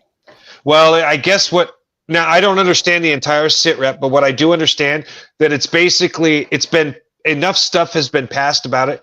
It was not put into the funding bill for Ukraine and Israel and that kind of stuff, which a lot of people apparently tried to make sure that it went in. But apparently it's got enough votes, enough people have agreed to pass it. So they're basically saying it's as good as passed. It just has to be drawn up and brought up. So Oh, okay. 'Cause here's my I problem, was though. watching the floor votes yesterday, and I thought they brought Yeah. it to the floor. Cancel TikTok, great. But you know what? The same content is available on YouTube Kids. Yes, it is. But it's not a content issue though, Dennis. That's the thing. The issue, it's because the Chinese government has access to all of the data and statistics that go along with it. That's And what mapping people. of your location. And Yes. I'm really spooky about all of those things. TikTok, especially Google. Mm-hmm. I don't know if you guys were watching the news where that politician over in Seattle, McInnes, that he just they had an arrest going on because Google notified the authorities that while they were monitoring his personal device, he had child porn on it. Now, Oh, he got swatted. yeah. Hold on. And Wait. What? You're saying to me that this individual had the illegal child porn on his computer. On Nobody his else phone. found it on his phone. Nobody found it. Cops didn't find it. Google notified the cops that he had it on there. Correct. That's the problem I have. That's actually scary. Yeah, that is not scary. the stuff that they found, but Google knowing everything that's on his phone. Yes. And then calling the police. And I'm thinking, maybe that's a phone backup to the cloud or something like that. But what the That is heck? disturbing. That is very How disturbing. intrusive is that from Google? So Yes. Google engineers now have gone through police academy training and investigative work yeah. and are now deputized. I mean, Hey, if you I don't know want- they're not. I'm being highly sarcastic. But Yeah. basically that's the to me, if you want to do Yeah. something and you're not going to be completely lawful, you leave that phone at home. Yeah. And I'm not saying anybody should do anything unlawful, right. but Yeah. Oh no, I man, mean, I that's think some he's serious wrong. tracking there. Yeah, I think he's wrong for having it. Oh, yeah, but, yeah. but the means But by the which they invasion of privacy, the yeah. means by which they did that. I mean, that's I- why I won't have an Yeah. Alexa or a Siri in my house. Oh no, that stuff ain't getting mine. No, me either. I won't even have Wi-Fi security. All my stuff is all hardwired. Mm-hmm. Yeah. Oh Nope. I use my Google Maps. I let it track me because I use that to say, okay, I was in this place for this long and I was in Right. this place for that long. But I assume I have control over that. So if I want to turn that off, I can. The other thing with all those Ring cameras Yeah. And Ring now turning over surveillance Data. footage off Mhm. of your camera Yep. without your consent. Yeah, Just that's a for the problem. law enforcement asking him. I'm like, what the heck? And you're surprised by this. What happened Because to the right I'm now, offended by because right this. now, grade schools don't have to let you know when they're sending your kids to get therapy for See, I something think that the you're not schools- even notified about. I think every room in the schools should, with the exception of the restroom, should all have cameras in them, and they should all be spinning out there where any parent can look at any classroom in that school. No, instead they would avoid every classroom and put it in the bathroom just to show that we're letting, chicks with chudes go into the dang bathroom. I call them Sorry, dicks in dresses. man. Sorry, I'm Chicks just a with little more dicks, crude whatever. when it comes that way. If I just got stomped, I got stomped. I'm sorry. Damn, Dennis, that's not one of those words we can't say, is it? No, because Okay. that goes to like 8 or 9. Okay. AM only goes to 7. Okay. I didn't realize we could say chicks with dicks. I just wanted to double check. We didn't graduate past George Carlin. I always remember what you can't say by George Carlin's little skit on it, what you can't say on the radio. Yeah, exactly. The 7 words. And you know what's amazing? None of those words are banned by the FCC. Really? It all has to do with your listening audience and their personal preference. If it is deemed offensive by them, then they can report you. Mm-hmm. And stating this word. And if we don't have it recorded, then Right, then they have a case. If we have it recorded and put it in context, for say like when a president said SH blank T show of a country, and we quoted that. Mm-hmm.